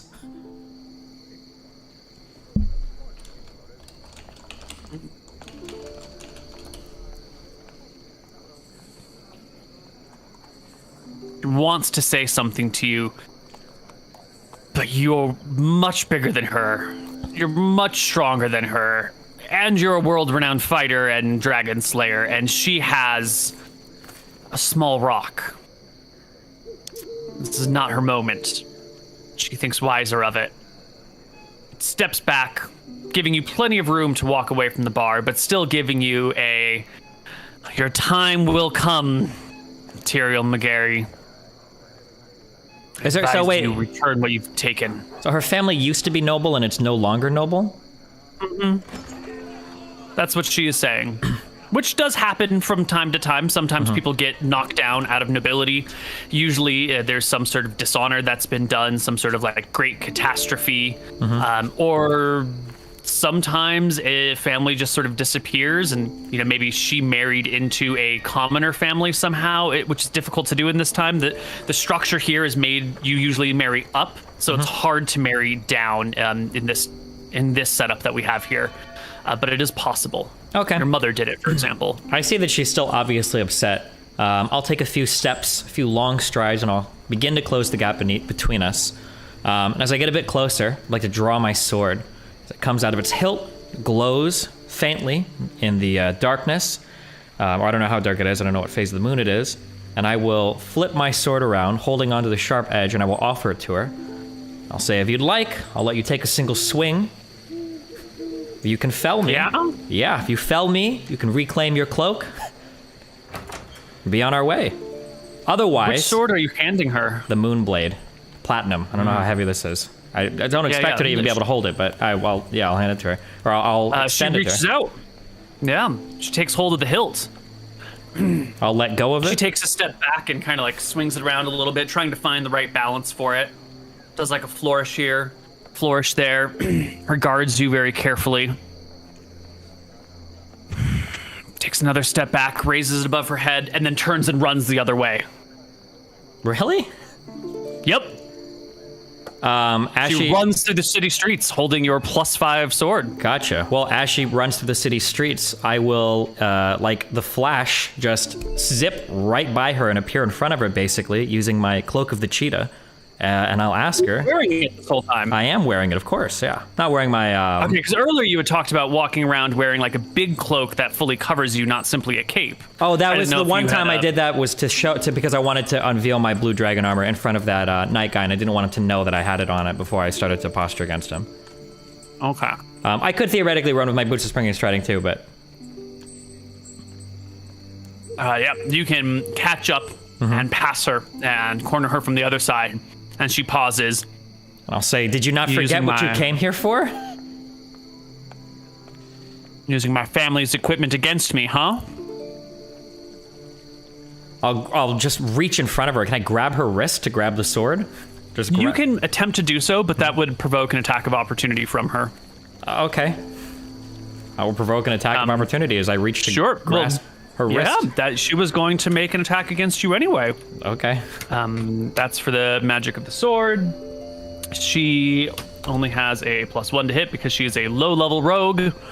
And as the sword comes up and comes down, you can see it's not coming for your body.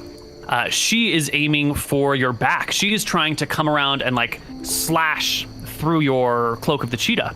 Okay. So it's a called shot. It's a hard called shot because she's trying to hit like this big floppy thing that's sort of behind you. So she's like stepping to the side and slashing that way. If only it had been a natural 20. No, the sword comes up. You dodge out of the way. You can make your unarmed attack against her now. To grab her wrist. It's a basic melee attack, same as before. Ooh. She's really small. I go to reach. I'm expecting like a full-size person, but I'm too high. I'm not aware. She's like a gnome, basically. However, second attacks. Next round, I think none of you are dual wielding, so I don't get second attacks with my hand. You would have had to declare you were dual wielding multiple-handed attacks because then you get penalties for dual wielding. Oh my god. Okay, fine. You know. Next round, we roll initiative. 1d10 plus. Yeah, we roll initiative. 3. For you, it's 3. For her, it's 5 because it's the magic sword. She will probably go fast. Yeah. This time she goes for the killing blow. She just tries to drive the sword into your body.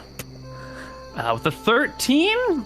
I think you're wearing armor or something, right? Yeah, I don't even know if that means my natural AC, but... yeah. Okay, I'll do one. It's another melee attack to grab her wrist and take the sword. Yes, and it provokes an attack of opportunity to do so. Okay.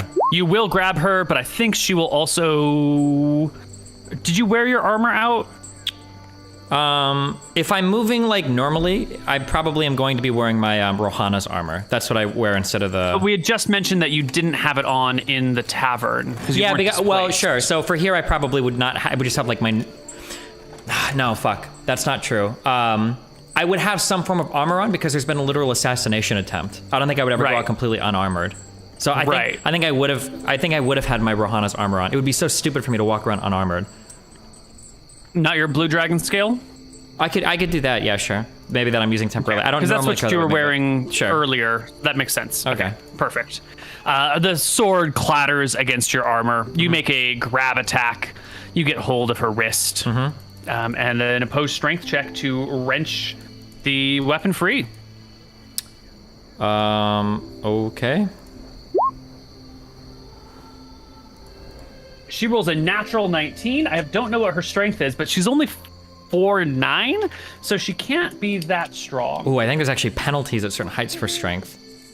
And 2E. I think there are. Are there? Maybe they're not. There's not, no? But there should be. I think there are racial penalties for it. She's not even a human at 4'9". Okay. Yeah, I was gonna roll her 4d6, drop the highest for her strength score. Okay. Because she's so small. So 3, 6, 7, and 19 is a 26 to your 27. You barely wrench it out of her hand. You twist it, it comes back out. She stands disarmed before you in the middle of the street, late at night, outside the tavern known as Dirty Thieves. Technically, she's attacked a noble. She has. You are well within your rights to end her life right here. I hold the blade towards her. She lays on the ground in shame. I will sheathe my sword. Say, I could cut you down where you lay right now. But I don't fancy myself a murderer of women, especially not one as weak and brittle as you. If I find you dragging my name through these streets again, though, I won't be as kind next time, or I might send another McGarry. So, I suggest you be careful. If not for your own well-being, at least for the well-being of the family members you have left.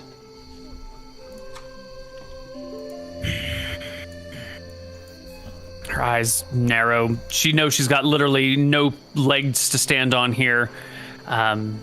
Rolls over in the dirt, gets to her feet, and scuffs off, head bowed, tail between her legs. Good. Disappearing into the night. Okay. Back home? Good? Done? Back Everything? home. Yep. I think that is all that I have set up for you. If there's any last things that Tyrael would like to do without anyone around? Nope, I think that's good. I think that's about everything. Yep. Okay. That will be it. All right, we'll be back tomorrow with a normal episode. Same time, is everything? Yep. Same place, same time. And we'll see the party in Gnome. Tyrael wearing gold dragon armor, trying to fight green dragons and giants and wyverns, so am I. And basilisks and everything, every single monster in the game, yeah. Just have to throw a boule and a Tarask at you, and it'll be fine. True. Okay, well, thanks a lot, everybody. We'll be back next week. Or not next week, we'll be back tomorrow, normal time, full episode. Cool? Yep.